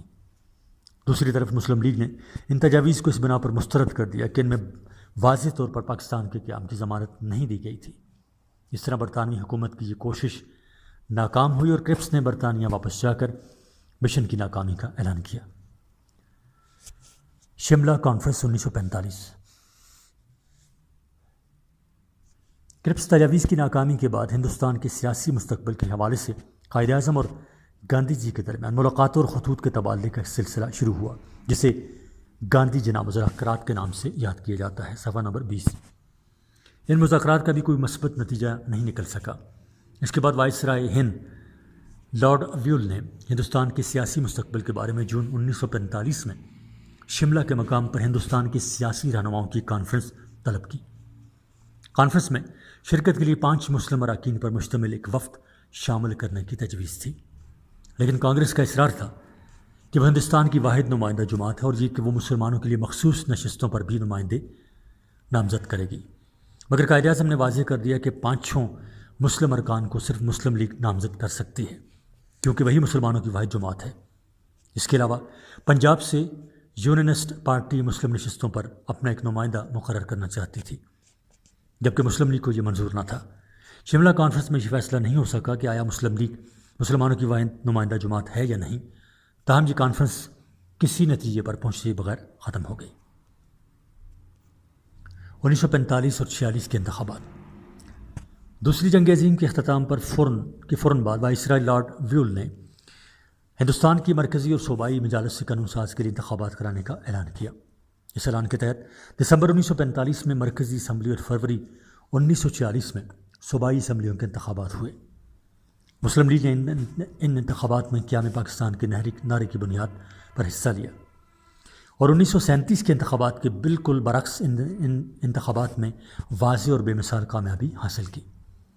مسلم لیگ نے مرکزی مجلس قانون ساز میں مسلمانوں کے لیے مخصوص ساری نشستیں جیت لیں جبکہ صوبائی اسمبلیوں میں مسلمان نشستوں کی واضح اکثریت پر کامیابی حاصل کی۔ اس کامیابی کا مطلب ہندوستان کے مسلمانوں کا مسلم لیگ اور قیام پاکستان پر بھرپور اعتماد کا اظہار تھا۔ کابینہ مشن 1946۔ ہندوستان کے آئینی مسئلے کا حل ڈھونڈنے کے لیے حکومت برطانیہ نے 1946 میں برطانوی کابینہ کے 3 اراکین پر مشتمل ایک وفد ہندوستان بھیجا۔ یہ وفد 24 مارچ 1946 کو دہلی پہنچا۔ وفد نے کوشش کی کہ ہندوستان کے آئینی مسئلے کا کوئی متفقہ حل نکالا جا سکے، مگر ہندوستانی رہنماؤں کے درمیان وسیع اختلافات کی وجہ سے کوئی سمجھوتا نہ ہو سکا۔ صفحہ نمبر 21۔ اس کے بعد کابینہ مشن کے ارکان نے مئی 1946 میں شملہ کے مقام پر کانگریس اور مسلم لیگ کے رہنماؤں کی کانفرنس بلائی جو میں بے نتیجہ رہی اور 12 مئی کو کانفرنس کی ناکامی کا اعلان کر دیا گیا۔ شملہ کانفرنس کی ناکامی کے بعد کابینہ مشن نے 16 مئی 1946 کو اپنی تجاویز پیش کی جن میں کہا گیا تھا کہ نمبر 1، برطانوی ہند اور دیسی ریاستوں پر مشتمل ایک کل ہند یونین قائم کی جائے گی۔ تو اس یونین کا آئین بنانے کے لیے صوبوں کو 3 لازمی گروپوں میں تقسیم کیا جائے گا، جس میں ایک گروپ میں ہندو اکثریتی صوبے اور باقی 2 گروپوں میں مسلمان اکثریتی صوبے شامل ہوں گے۔ 3، ہر گروپ میں شامل صوبوں کے منتخب نمائندے اپنے اپنے صوبوں اور گروپ کے لیے آئین بنائیں گے، اور اس کے بعد تینوں گروپوں کے اراکین اور شاہی ریاستوں کی طرف سے نامزد کردہ نمائندوں کا مشترکہ اجلاس ہوگا، جس میں یونین کا آئین بنایا جائے گا۔ 4، ہر صوبے کو یہ اختیار ہوگا کہ مجوزہ آئین کے نفاذ سے 10 سال بعد اپنی مجلس قانون ساز کے اکثریتی فیصلے کی بنا پر اپنے گروپ سے علیحدگی اختیار کر کے الگ حیثیت میں رہے یا کسی دوسرے گروپ میں شامل ہو جائے۔ 5، مجوزہ دستور کی تیاری اور نفاذ تک مرکز میں تمام بڑی سیاسی جماعتوں پر مشتمل عبوری حکومت قائم کی جائے گی۔ اگرچہ کانگریس اور مسلم لیگ دونوں نے کابینہ مشن کی تجاویز کو اصولی طور پر منظور کر لیا تھا، مگر بعد میں ان تجاویز کی کانگریس نے ایسے انداز میں تشریح کی جو مسلم لیگ کے لیے قابل قبول نہ تھی۔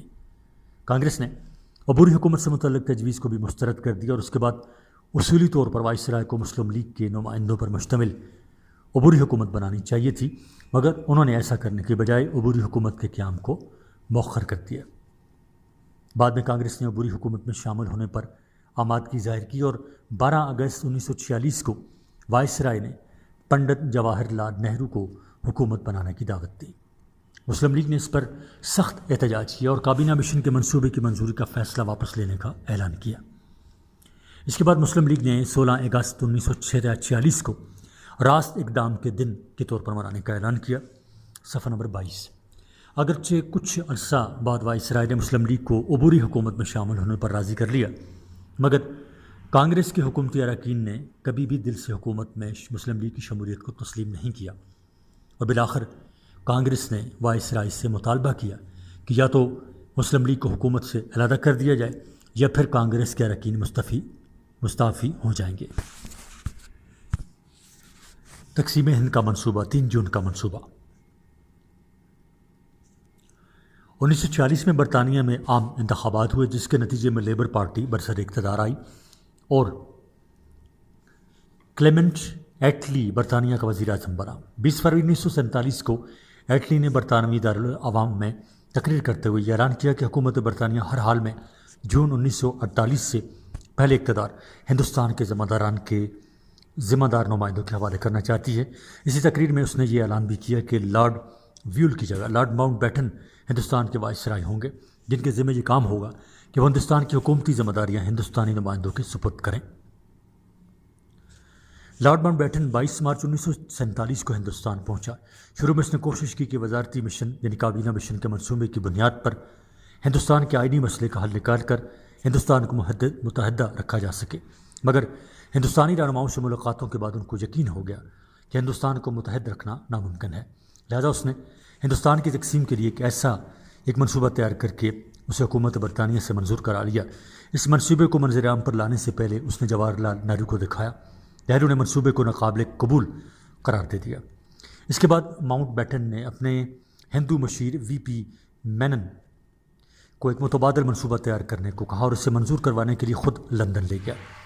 حکومت برطانیہ سے منصوبے کی منظوری حاصل کرنے کے بعد ماؤنٹ بیٹن 31 مئی کو واپس ہندوستان پہنچا اور 2 جون کو یہ منصوبہ 7 سرکردہ ہندوستانی رہنماؤں کے سامنے رکھا، جن میں قائد اعظم محمد علی جناح، لیاقت علی خان، سردار عبدالرب نشتر، جواہر لال نہرو، سردار پٹیل، آچاریہ کرپلانی اور بلدیو سنگھ شامل تھے۔ صفحہ نمبر 23۔ ان رہنماؤں کی رضامندی حاصل کرنے کے بعد 3 جون 1947 کو ماؤنٹ بیٹن نے تقسیم ہند کے اس منصوبے کا اعلان کیا، جس کی وجہ سے اسے 3 جون کا منصوبہ کہتے ہیں۔ 3 جون کے منصوبے کے تحت متحدہ ہندوستان کو 2 آزاد ریاستوں پاکستان اور ہندوستان میں تقسیم کیا جانا تھا، اور اس غرض سے مسلمان اکثریتی صوبوں کو یہ اختیار دیا گیا تھا کہ وہ دونوں ریاستوں میں سے کسی ایک کے ساتھ الحاق کا فیصلہ کریں۔ یہ فیصلہ کرنے کے لیے درج ذیل طریقہ کا کار وضع کیا گیا تھا۔ نمبر 1، پنجاب اور بنگال کی قانون ساز اسمبلیاں اپنے اجلاسوں میں یہ فیصلہ کریں گی کہ وہ ہندوستان میں شامل ہونا چاہتی ہیں یا پاکستان میں۔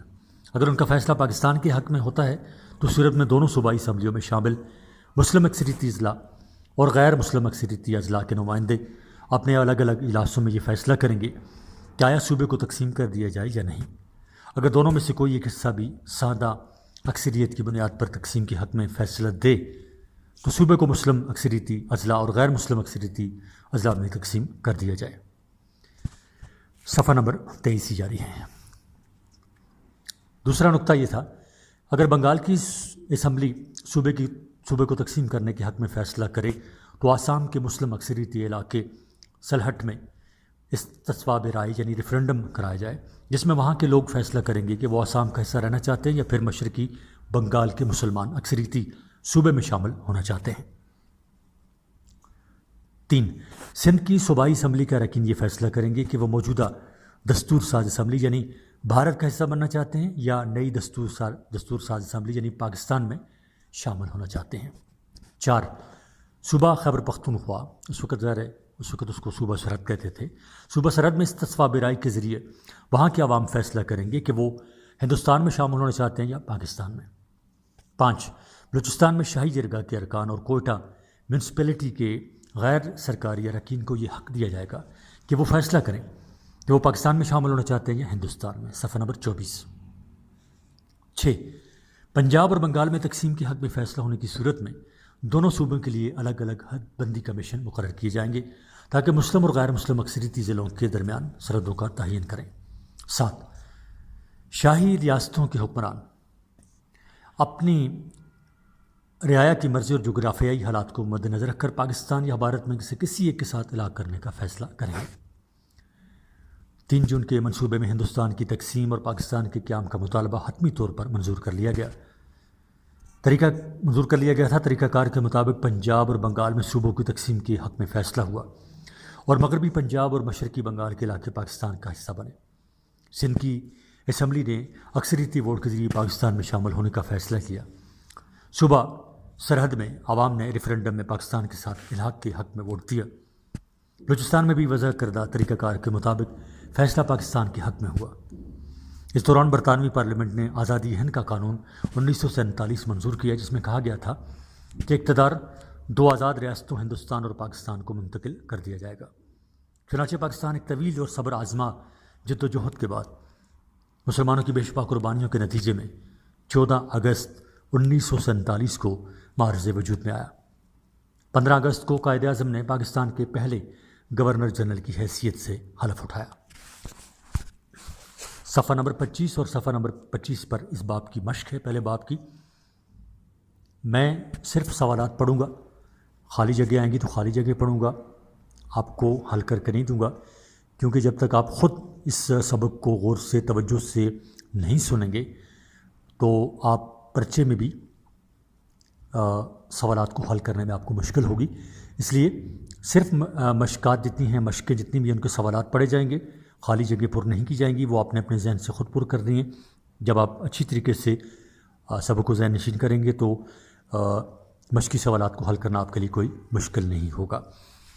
تو سوال نمبر 1 ہے، خالی جگہوں کو مناسب الفاظ سے پر کریں۔ نمبر 1، جنگ آزادی کو انگریز مورخین نے ڈیش کا نام دیا۔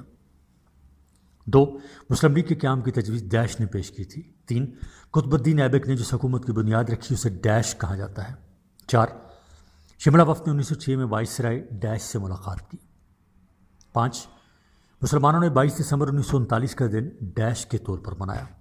اور 6، کابینہ مشن برطانوی پارلیمنٹ کے ڈیش رکنی پر مشتمل تھا۔ سوال نمبر 2، بیکٹ میں دیے گئے الفاظ میں سے درست لفظ کا انتخاب کریں۔ اب ایک آپشن آپ نے اس میں سے استعمال کرنی ہوگی، ذرا آپ نے سبق سنا ہے، آپ کو آپ کے ذہن میں ہوگا۔ نمبر 1، سر سید احمد خان نے انگلستان کا دورہ کس سال میں کیا؟ 1863، 1869، 1875 یا 1886؟ 2، مسلم لیگ نے اپنے مقاصد میں کس سال ترمیم کی؟ 1906، 1911، 1913 یا 1916؟ 3، مسلمانوں کے ایک وفد نے کس سال میں وائسرائے ہند لارڈ منٹو سے ملاقات کی؟ 1905 میں، 1906 میں، 1911 یا 1916 میں؟ 4، 1911 میں کون سا اہم واقعہ پیش آیا؟ میثاق لکھنؤ، تقسیم بنگال، مسلم لیگ کا قیام یا تنسیخ تقسیم بنگال؟ 5. 3 جون 1947 کو تقسیم ہند کے منصوبے کا اعلان کیا. لارڈ منٹو نے، ماؤنٹ بیٹن نے، یا قائد اعظم نے، یا نہرو نے. اور 6.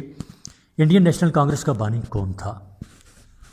گاندھی، نہرو، دادا بھائی نوروجی، یا اے او ہیوم. صفحہ نمبر 26 سوال نمبر 3. مدرج ذیل میں صحیح اور غلط کی نشاندہی کریں. نمبر 1. علی گڑھ کالج میں دینیات علوم اسلامی کی تعلیم سب کے لیے لازمی تھی. 2. محمدن ایجوکیشنل کانفرنس کے بانی مولانا محمد علی جوہر تھے. 3. مسلم، یہ جو صحیح ہوگا اس کے آگے آپ نے ٹک لگا دینا، صحیح لگا دینا ہے، اور جو غلط ہوگا اس کے آگے آپ نے کراس لگا دینا ہے. 3. مسلم لیگ کے پہلے صدر قائد اعظم محمد علی جناح تھے. 4. پہلی جنگ عظیم میں ترکی نے حصہ نہیں لیا. 5. قرارداد پاکستان کے متن میں لفظ پاکستان کا استعمال نہیں ہوا. اور 6. تقسیم ہند کا منصوبہ 3 جون 1947 کو پیش کیا گیا. اس کی مثال میں آپ کو اس طرح دے سکتا ہوں جس طرح یہ 4 نمبر پہ ہے. 5 نمبر پہ قرارداد پاکستان کے متن میں لفظ پاکستان کا استعمال نہیں ہوا، تو یہ صحیح ہے کہ واقعی پاکستان کا لفظ استعمال نہیں ہوا تھا. یہ نام اس کو ہندوؤں نے دیا تھا، ان کی وجہ سے مشہور ہوا تھا. تو یہ اس کا جواب ہوگا ٹک میں، یعنی گڈ میں. یہ صحیح ہے. کہ جو غلط ہوگا اس کو آپ کراس غلط لکھیں گے، غلط لکھیں گے، جو صحیح ہوگا اس کو صحیح لکھیں گے. سوال نمبر 4. مدرج ذیل سوالات کے مختصر جوابات تحریر کریں. نمبر 1. شمالی ہندوستان میں مسلمان حکومت کی بنیاد کب اور کس نے رکھی؟ 2. سر سید احمد خان کی نظر میں مسلمانوں کی تمام مشکلات کا حل کیا تھا؟ سوال نمبر 3. مغربی طرز جمہوریت متحدہ ہندوستان میں قابل عمل کیوں نہیں تھی؟ 4. شملہ وفد 1906 کے 3 بنیادی مطالبات تحریر کریں. اور سوال نمبر 5. کانگریس اور مسلم لیگ نے کرپس مشن کی تجاویز کو کیوں مسترد کیا تھا؟ سوال نمبر 5 ہے، کالم الف میں دی گئی تاریخوں میں سے صحیح تاریخ کالم بے میں دیے گئے واقعات کی آگے کالم جی میں لکھیں. 3 کالم دیے گئے ہیں، الف، بے اور جیم. سوال یہ ہے کہ کالم الف میں کچھ تاریخیں دی گئی ہیں، ان میں صحیح تاریخ کو چن کے کالم بے میں کچھ واقعات دیے گئے ہیں، ان واقعات کو سامنے لکھ کے پھر جیم میں جو کالم ہے اس میں لکھ دینا. اب کالم الف میں جو لکھا ہوا ہے وہ لکھا ہوا ہے 1877، اس کے آگے واقعہ لکھا ہوا ہے کابینہ مشن، اور جیم میں آپ نے اس کا جواب دے دینا ہے. میں آپ کو اس طرح اس کو سمجھاتا ہوں. میرے سامنے 3 کالم ہیں، الف، بے، جیم. اس میں الف کالم میں مختلف تاریخیں دی گئی ہیں، سنیں دی گئیں. بے کالم میں کچھ واقعات دیں گے، اور جیم کالم جو ہے وہ خالی ہے. اب جو الف کالم میں تحریریں ہیں اس کے سامنے جو واقعات ہیں آپ کے ذہن میں ہوگا، آپ نے سبق ابھی سنا ہے، تو اس تاریخ کے مطابق اس واقعے کو آپ نے کالم جیم میں لکھنا ہے. اب مثال کے طور پر میرے سامنے ہے الف کالم، اور اس میں ہے 1877 کی تاریخ، 1905 کی تاریخ اور 1916 کی تاریخ. اور کالم بے میں اس کے سامنے لکھا ہوا ہے کابینہ مشن، یعنی کابینہ مشن 1877 میں بنا تھا، 1905 میں بنا تھا یا 1916 میں. اس کو آپ نے لکھ لینا ہے جیم میں.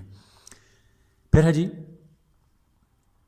کرپس مشن، 1877 میں بنا تھا، 1905 میں ہونا تھا یا 1916 میں. اس کا بھی صحیح جواب آپ نے لکھنا ہے آگے جیم کالم میں. اسی طرح پر نیچے ہے واقعہ تقسیم بنگال کا. تقسیم بنگال یا تنسیخ بنگال جو ہوئی تھی وہ 1877 میں ہوئی تھی، 1905 میں ہوئی تھی یا 1906 میں ہوئی تھی. تو اس کا صحیح جواب بھی جو ہے وہ آپ نے کالم جیم میں لکھ دینا ہے. ان تاریخوں کو اور ان واقعات کو سامنے رکھتے ہوئے کالم جیم میں آپ نے صحیح جواب لکھ دینا ہے. صفحہ نمبر 27. اور اس میں نیچے 2 تاریخیں اور بھی ہیں، میں آپ کو دوبارہ آپ کے لیے دہرا دیتا ہوں. 1877، 1905 کالم الف میں، 1916، 1946 اور 1942. پہلا واقعہ ہم دیکھتے ہیں کابینہ مشن. کابینہ مشن آیا 1877 میں تھا، 1905 میں، 1916 میں، 1946 میں یا 1942 میں. تو اس کے سامنے آپ نے لکھ دینا ہے کہ کون سی سن تھی. پھر کرپس مشن ہے. پھر ان تاریخوں کو آپ ذہن میں رکھیں، 1877، 1905، 1916، 1946 اور 1942.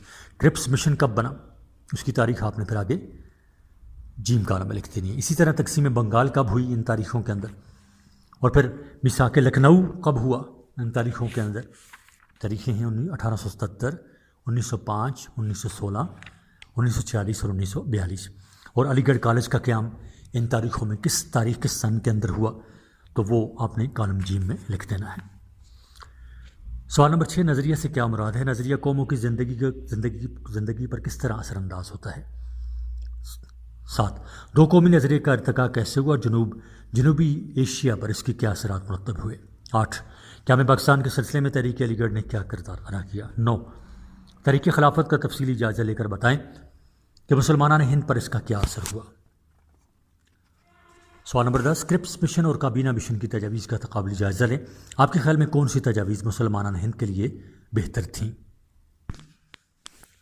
صفحہ نمبر 28، باب نمبر 2، باب دوم، اسلامی جمہوریہ پاکستان کے ابتدائی مسائل۔ 14 اگست 1947 کو قیام پاکستان کا اعزاز محمد علی جناح کی انتھک کوششوں اور کاوشوں کا نتیجہ تھا۔ پاکستان کا مرز وجود میں آنا 20ویں صدی کا ایک عظیم کارنامہ تھا، کیونکہ مسلمانوں کی یہ نئی ریاست دنیا کے نقشے پر مسلمانوں کی سب سے بڑی مملکت تھی۔ برصغیر ہند و پاک کے مسلمانوں کی مسلسل کوششوں اور ان گنت قربانیوں کا یہ ثمر تھا کہ کروڑوں مسلمانوں کو ایک آزاد ملک میں سانس لینے کا موقع فراہم ہوا۔ تاہم پاکستان کا قیام یہاں کے باشندوں کے لیے ایک نئے امتحان کا آغاز بھی تھا، کیونکہ متحدہ ہندوستان کی غیر مسلم آبادی بالعموم اور آل انڈیا نیشنل کانگریس بالخصوص قیام پاکستان کی سخت مخالف تھی، بلکہ قیام پاکستان کی مخالفت انگریز حکمران بھی آخری وقت تک کرتے رہے۔ جب پاکستان کا قیام حقیقت بن کر سامنے آنے لگا تو کانگریسی رہنما اور متعصب ہندوؤں نے پہلے سے پاکستان کے خلاف سازشوں کا جال بننا شروع کر دیا۔ حقیقت تو یہ ہے کہ کانگریسی رہنما صرف اور صرف خانہ جنگی کے خوف سے پاکستان بننے پر راضی ہوئے، تاہم وہ چاہتے تھے کہ پاکستان کے مسلمانوں کو اتنے مسائل میں الجھا دیا جائے کہ وہ گھبرا کر ایک بار پھر ہندوستان میں مدغم ہونے پر مجبور ہو جائیں۔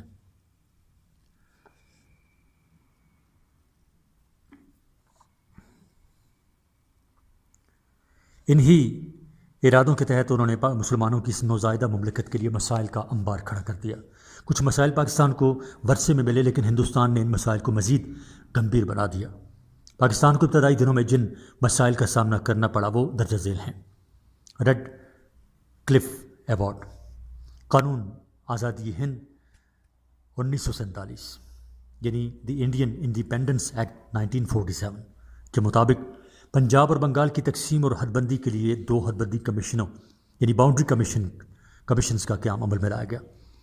دونوں حد بندی کمیشنوں میں پاکستان اور ہندوستان کے 2 نمائندے شامل تھے، اور سر سائرل ریڈ کلف دونوں کمیشنوں کے سربراہ مقرر ہوئے۔ صفحہ نمبر 29، پنجاب حد بندی کمیشن میں پاکستان کی نمائندگی جسٹس دین محمد اور جسٹس محمد منیر نے کی، جبکہ اسی کمیشن میں ہندوستان کی نمائندگی جسٹس مہر چند مہاجن اور جسٹس تیجا سنگھ نے کی، اور بنگال حد بندی کمیشن میں پاکستان کی نمائندگی ابو صالح محمد اکرم اور ایس رحمان نے کی، جبکہ اسی کمیشن میں ہندوستان کی نمائندگی سی بسواس اور بی کے مکرجی نے کی۔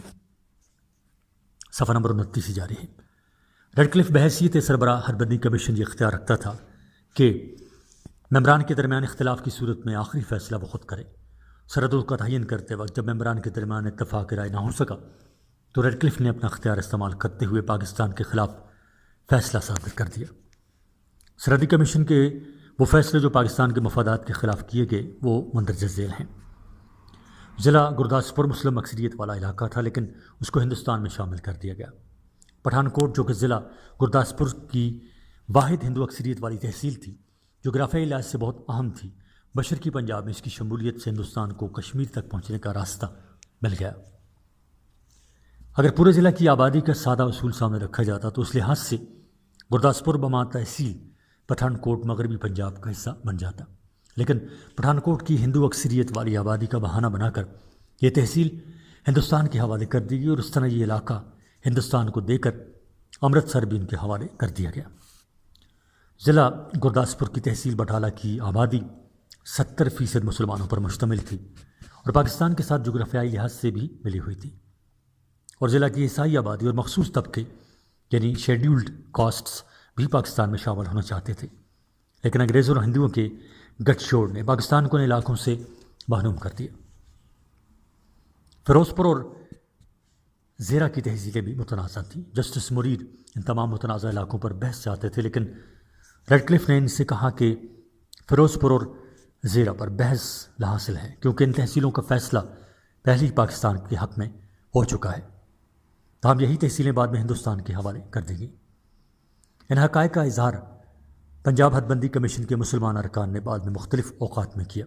24 اپریل 1958 کو مغربی پاکستان ہائی کورٹ کے سامنے بیان دیتے ہوئے جسٹس دین محمد نے کہا کہ سر سائرل ریڈ کلف نے فیروز پور ہیڈ ورکس اور کچھ دوسرے علاقے پاکستان کے حوالے کر دیے تھے، لیکن بعد میں حد بندی ایوارڈ تبدیل کر دیا گیا۔ صفحہ نمبر 30۔ اس بات کی تصدیق حد بندی کمیشن کے دوسرے مسلمان رکن جسٹس محمد منیر نے بھی کی۔ 22 اپریل 1960 کو ایک تقریر کے دوران انہوں نے کہا کہ ریڈ کلف نے بہت واضح الفاظ میں مجھے بتایا کہ فیروز پور، زیرہ اور فاضلکہ کی 3 تحصیلیں پاکستان کے حصے میں آ رہی ہیں، اس لیے یہ غیر ضروری ہے کہ یہ معاملہ اس کے ساتھ زیر بحث لایا جائے۔ یہاں یہ بات بھی واضح کرنا ضروری ہے کہ ریڈ کلف نے ایوارڈ کا مسودہ لارڈ ماؤنٹ بیٹن کو 9 اگست کو حوالے کر دیا تھا، جبکہ ماؤنٹ بیٹن نے اس کا اعلان 17 اگست کو کیا۔ ریڈ کلف کی غیر تبدیل شدہ ایوارڈ میں فیروز پور اور زیرہ کی تحصیلیں مغربی پنجاب یعنی پاکستان میں شامل تھیں، لیکن تبدیل شدہ ایوارڈ میں یہ علاقے مشرقی پنجاب یعنی بھارت کو دے دیے گئے۔ شواہد ظاہر کرتے ہیں کہ یہ تبدیلی 9 اگست اور 17 اگست کے درمیان کی گئی۔ بنگال میں اہم اور متنازع علاقہ کلکتہ کا تھا۔ یہ نہ صرف صوبہ بنگال کا دارالخلافہ تھا بلکہ یہ ایک صنعتی، تجارتی اور تعلیمی مرکز کے علاوہ ایک اہم بندرگاہ بھی تھی۔ ایک طرف کلکتہ شہر میں مسلمان کل آبادی کا ایک چوتھائی حصہ تھے اور شہر کے نواحی علاقے جو کہ کلکتہ کی شہری زندگی اور بندرگاہ کا اہم حصہ تھے، وہاں مسلمانوں کی اکثریت تھی۔ دوسری طرف کلکتہ شہر کا بڑا حصہ مخصوص طبقوں یعنی شیڈیول کاسٹس پر مشتمل تھا، جن کا مسلم لیگ کے ساتھ صوبائی اور ہندوستان کے سیاسی محاذوں پر اتحاد تھا۔ لیکن اس کے باوجود نہ صرف کلکتہ کو ہندوستان کے حوالے کر دیا گیا بلکہ مسلم اکثریتی ضلع جات مرشد آباد اور نادیہ کو بھی ہندوستان کو سونپ دیا گیا، اور یوں تقریباً 15,500 مربع کلومیٹر کا علاقہ جو کہ 3.5 ملین مسلمان آبادی پر مشتمل تھا اور جو عارضی طور پر مشرقی بنگال کے انتظام کا حصہ تھا، کو مشرقی بنگال سے علیحدہ کر کے مغربی بنگال کے ساتھ ملا دیا گیا۔ اس طرح دونوں حد بندی کمیشنوں کے غیر منصفانہ فیصلوں کی وجہ سے پاکستان کو ناقابل تلافی نقصان اٹھانا پڑا۔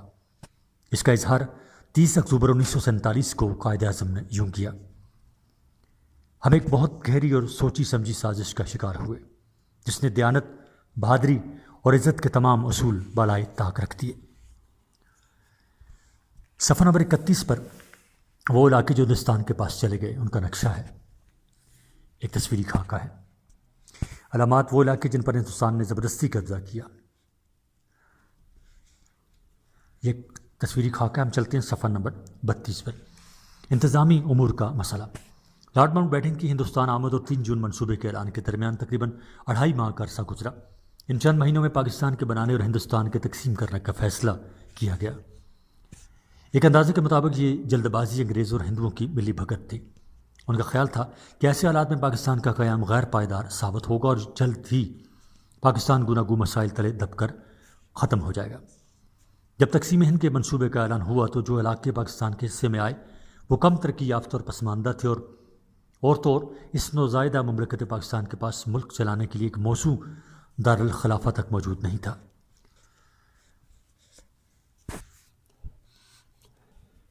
انتظامی امور کے چلانے کے لیے صرف کراچی کا شہر تھا جو کہ ایک صوبے کے انتظامی امور چلانے کا بوجھ برداشت کر سکتا تھا، لیکن کسی بھی لحاظ سے ایک ملک کے دارالخلافے کے لیے موزوں نہیں تھا۔ پاکستان بننے کے بعد شہر کراچی میں سرکاری ملازمین کے لیے دفاتر موجود نہیں تھے۔ روزمرہ دفتری ضروریات کی اشیاء کی بھی بے انتہا قلت تھی۔ انتظامی امور چلانے کے لیے سرکاری ملازمین بھی ناپید تھے، خاص طور پر اہم انتظامی عہدوں پر ملازمین کی شدید قلت تھی۔ اصل میں متحدہ ہندوستان میں تمام اہم انتظامی عہدوں پر غیر مسلم یعنی ہندو تعینات تھے جو قیام پاکستان کے بعد ہندوستان چلے گئے۔ اس طرح اس نوزائیدہ مملکت پاکستان کو سرکاری اور غیر سرکاری ملازمین کی قلت کا شدید سامنا کرنا پڑا۔ تاہم ان دشوار ترین مشکلات کے باوجود سرکاری ملازمین نے ہمت نہیں ہاری اور قائد اعظم محمد علی جناح کی ولولہ انگیز قیادت میں تمام مشکلات کا ڈٹ کر مقابلہ کیا اور بتدریج ان مشکلات پر قابو پا لیا۔ مہاجرین کا مسئلہ۔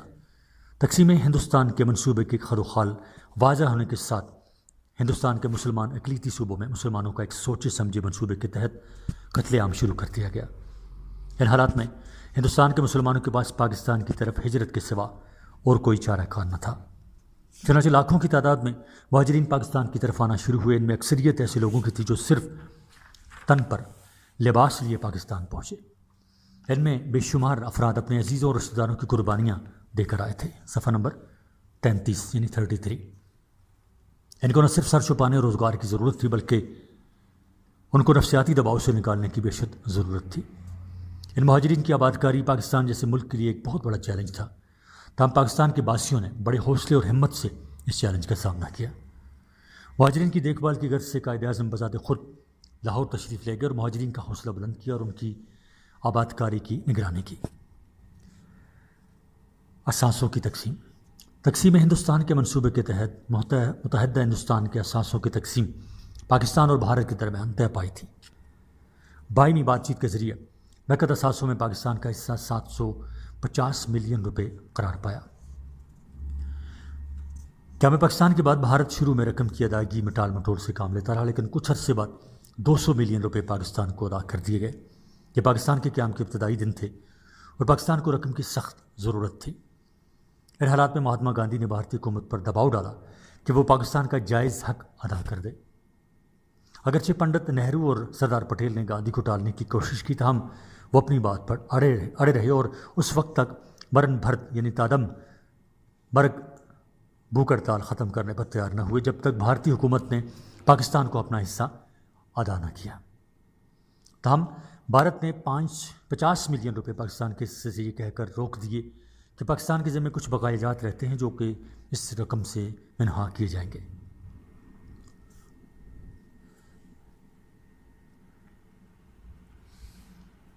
افواج اور فوجی ساز و سامان کی تقسیم 3 جون 1947 کے تقسیم ہند کے منصوبے کے مطابق متحدہ ہندوستان کی افواج اور فوجی ساز و سامان کی تقسیم کا طریقہ کار بھی وضع کیا گیا تھا۔ یہ فریضہ سر انجام دینے کے لیے فیلڈ مارشل آچین لک کو ذمہ داری سونپی گئی۔ اس کام کے 2 پہلو تھے، پہلا یہ کہ افواج کی افرادی قوت کی تقسیم اور دوسرا فوجی ساز و سامان کی تقسیم۔ برطانوی حکومت نے یہ فیصلہ کیا تھا کہ ہر 2 ممالک کے الگ الگ کمانڈر ان چیف ہوں گے، جبکہ سر آچین لک بحیثیت سپریم کمانڈر کے کام کریں گے تاکہ فوجی اثاثات کی تقسیم منصفانہ طریقے سے سر انجام پا سکے۔ صفحہ نمبر 34۔ سر آچلنگ نے بہت محنت اور باریک بینی سے کام کرتے ہوئے افواج کی تقسیم کا پہلا مرحلہ 15 اگست 1947 تک مکمل کر لیا، یعنی فوجی جوانوں اور افسران کی تقسیم کا مرحلہ۔ تاہم ان افراد کو پاکستان پہنچنے میں کچھ وقت لگا۔ کام کی تیز رفتاری کو دیکھتے ہوئے کانگریسی رہنما سخت پریشان ہوئے، کیونکہ ان کا تو یہ منصوبہ تھا کہ افواج کی تقسیم کم از کم 2 سال عرصہ لے گی اور اس طرح پاکستان 2 سال کے لیے بغیر افواج کے رہے گا۔ آچین لک کے کام کو دیکھتے ہوئے کانگریسی رہنماؤں کو اپنا منصوبہ ناکام ہوتا ہوا دکھائی دیا، لہٰذا انہوں نے شور مچانا شروع کیا کہ آچین لک جانبداری اور ہندوستان مخالف رویہ اپنا رہا ہے، لہٰذا اس کو فوری طور پر ہٹایا جائے۔ آچین لک کو بھی کانگریسی رہنما اور حتیٰ کہ لارڈ ماؤنٹ بیٹن کے پاکستان مخالفانہ رویوں کا علم تھا، لہٰذا انہوں نے ایک خفیہ خط کے ذریعے برطانوی حکومت کو کانگریسی رہنما اور ماؤنٹ بیٹن کے رویوں کی شکایت کی اور قائد اعظم کو بھی خبردار کیا کہ اگر مشترکہ دفاعی کونسل یعنی جوائنٹ ڈیفنس کونسل کی تحلیل کی گئی تو پاکستان ہمیشہ کے لیے اپنے جائز فوجی ساز و سامان سے محروم ہو جائے گا۔ دوسری طرف ماؤنٹ بیٹن جو پاکستان سے ذاتی وجوہ کی بنا پر خوش نہ تھا، برطانوی حکومت سے آچین لک کے ہیڈ کوارٹرز کی بندش اور سنگلستان بلانے کے احکامات جاری کرانے میں کامیاب ہو گیا۔ اس طرح پاکستان اپنے جائز فوجی ساز و سامان سے محروم کر دیا گیا۔ جو بچا کچھا فوجی سامان پاکستان کو مہیا کیا گیا وہ زنگ آلود، ٹوٹا پھوٹا اور ناقابل استعمال تھا۔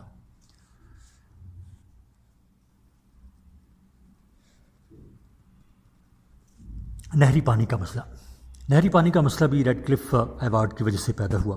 اس ایوارڈ کے تحت پنجاب کے علاقوں کی غیر منصفانہ تقسیم کی گئی اور دریائے راوی پر مہادو پور اور دریائے ستلج پر فیروز پور کے ہیڈ ورکس بھارت کے حوالے کر دیے گئے۔ حالانکہ ان ہیڈ ورکس سے نکلنے والی نہریں پاکستانی علاقے میں واقع ہیں اور ایک بڑے علاقے کے سیراب کرنے کا ذریعہ بھی ہیں۔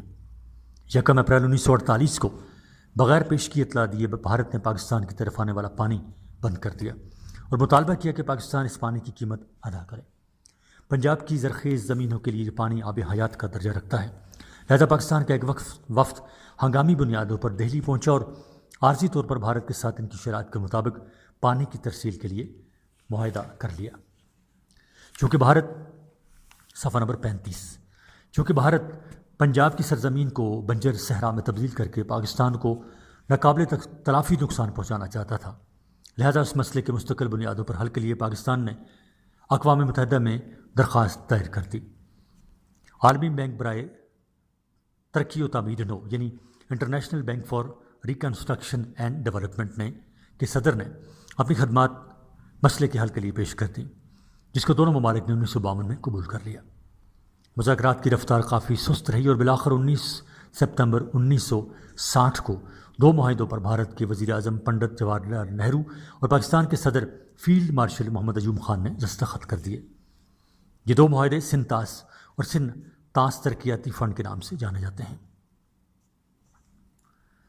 ان منصوبوں کے مطابق 3 مغربی دریا یعنی سندھ، جہلم اور چناب پاکستان کے استعمال کے لیے مخصوص کر دیے گئے، جبکہ 3 مشرقی دریا راوی، بیاس اور ستلج بھارت کے لیے مخصوص کر دیے گئے۔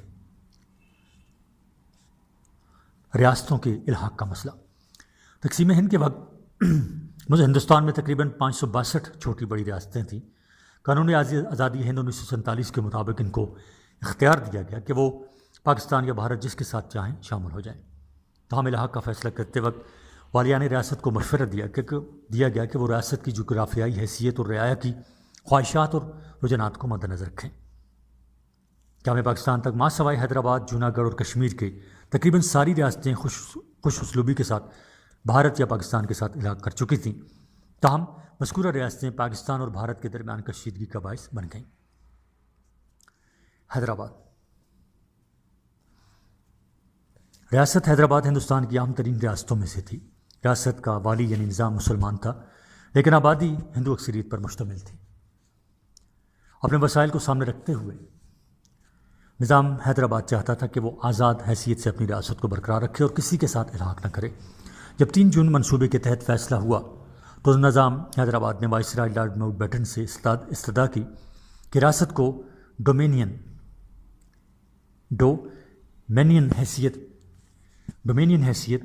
ڈومینین سٹیٹس دے دیا جائے، مگر وہ نہ مانا۔ صفحہ نمبر 36۔ لارڈ ماؤنٹ بیٹن کے جانے کے بعد حیدرآباد کے نظام پر بھارت میں شامل ہونے کا دباؤ بڑھ گیا۔ ریاست کی ناکہ بندی کر دی گئی اور فوجی مہم جوئی کی تیاریاں شروع کی گئیں۔ 24 اگست 1948 کو ریاست حیدرآباد نے بھارت کے خلاف اقوام متحدہ کی سیکورٹی کونسل میں شکایت درج کرا دی، لیکن اس سے پہلے کہ سیکورٹی کونسل شکایت سننے کے لیے تاریخ مقرر کرتی، بھارت نے حیدرآباد میں فوج کشی کر دی۔ حیدرآباد کی ریاستی افواج نے مختصر مقابلے کے بعد ہتھیار ڈال دیے اور یوں ریاست حیدرآباد کو بزور شمشیر بھارت میں شامل کر دیا گیا۔ جوناگڑھ کراچی کے ساحل سے 480 کلومیٹر کے فاصلے پر ایک چھوٹی ساحلی ریاست تھی۔ اگرچہ آبادی زیادہ تر ہندوؤں کی تھی، لیکن ریاست کا سربراہ مسلمان تھا۔ ریاست کے والی نے 15 ستمبر 1947 کو ریاست کا پاکستان کے ساتھ الحاق کا اعلان کر دیا۔ کچھ ہفتوں کے بعد بھارت نے ریاست پر فوج کشی کر کے ریاست کا انتظام سنبھال لیا، یعنی حیدرآباد کے بعد جوناگڑھ پر بھی فوج کشی کر کے اس پر بھی غصبانہ قبضہ کر لیا۔ جموں و کشمیر۔ ریاست جموں و کشمیر رقبے کے لحاظ سے بھارت کی تمام ریاستوں سے بڑی ریاست ہے، جس کا کل رقبہ 1,35,900 مربع کلومیٹر ہے۔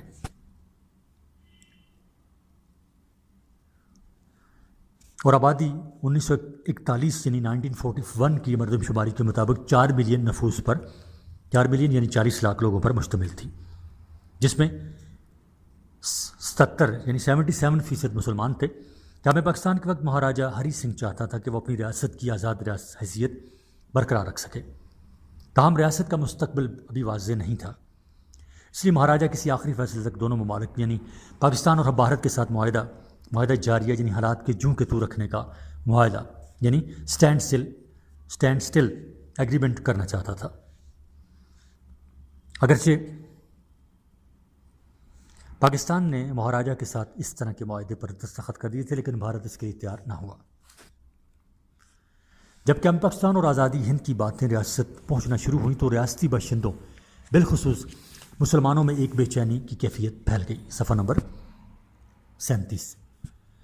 وہ چاہتے تھے کہ ڈوگر مہاراجا کے چنگل سے آزادی حاصل کر لیں، تاہم مہاراجا اس کے لیے تیار نہ تھا، لہٰذا اس نے مسلمانوں کو دبانے کے لیے ریاستی اہلکاروں کے ذریعے تشدد کا راستہ اپنایا۔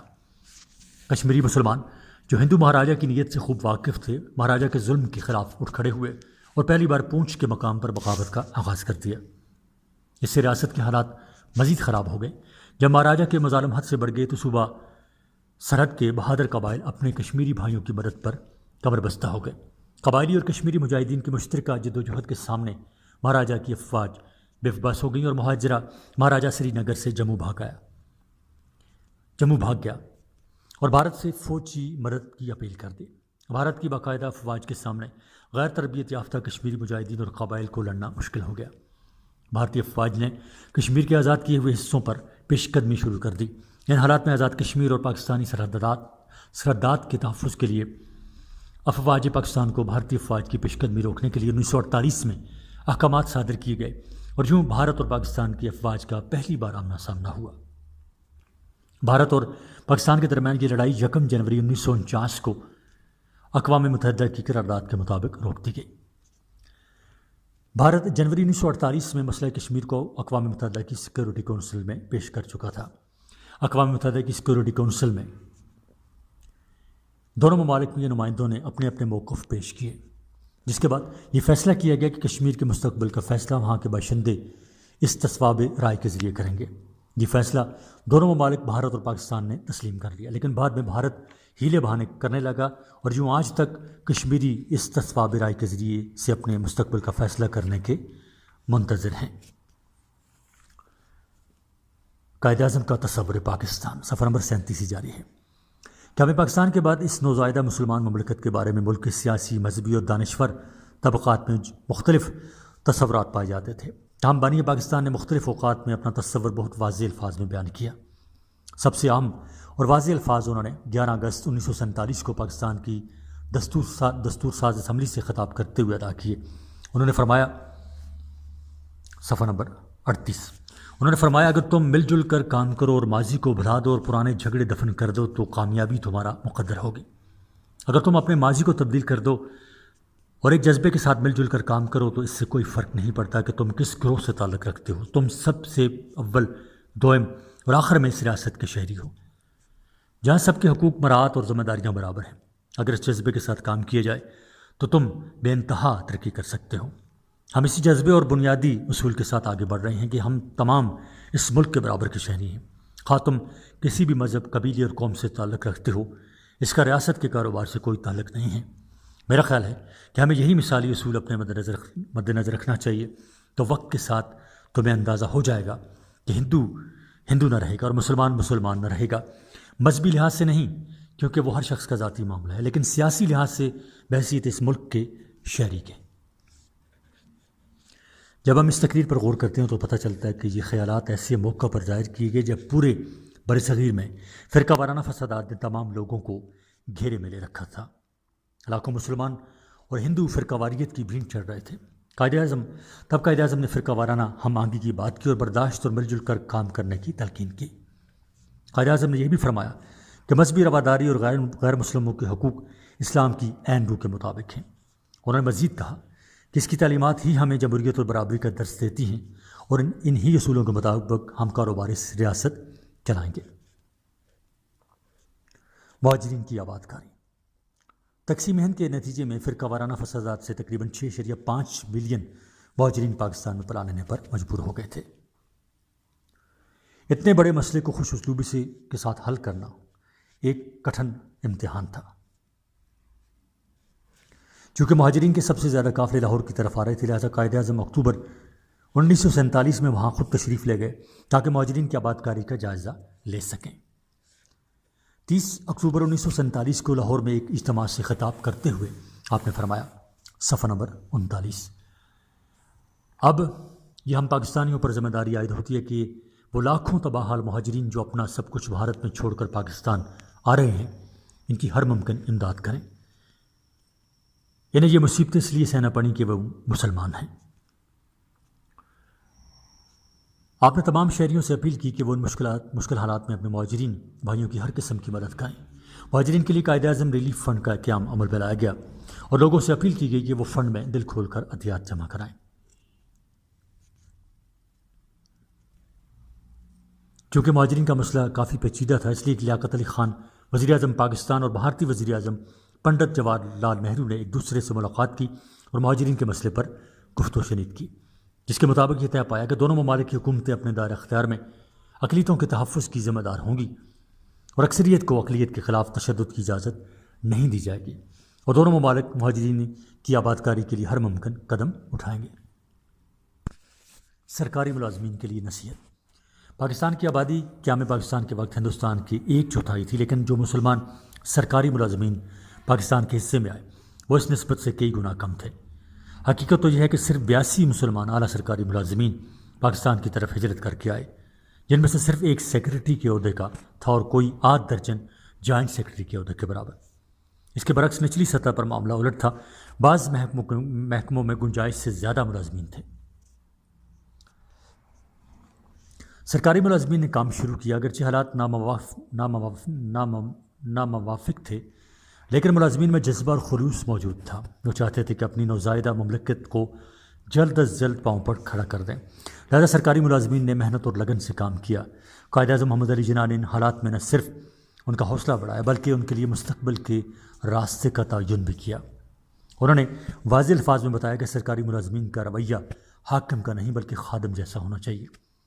25 مارچ 1948 کو سرکاری افسران سے خطاب کرتے ہوئے قائد اعظم نے فرمایا، صفحہ نمبر 40، آپ یعنی سرکاری افسران کو قوم کے خادم کی حیثیت سے اپنے فرائض سر انجام دینے چاہیے۔ آپ کو کسی سیاسی جماعت سے کوئی واسطہ نہیں رکھنا چاہیے۔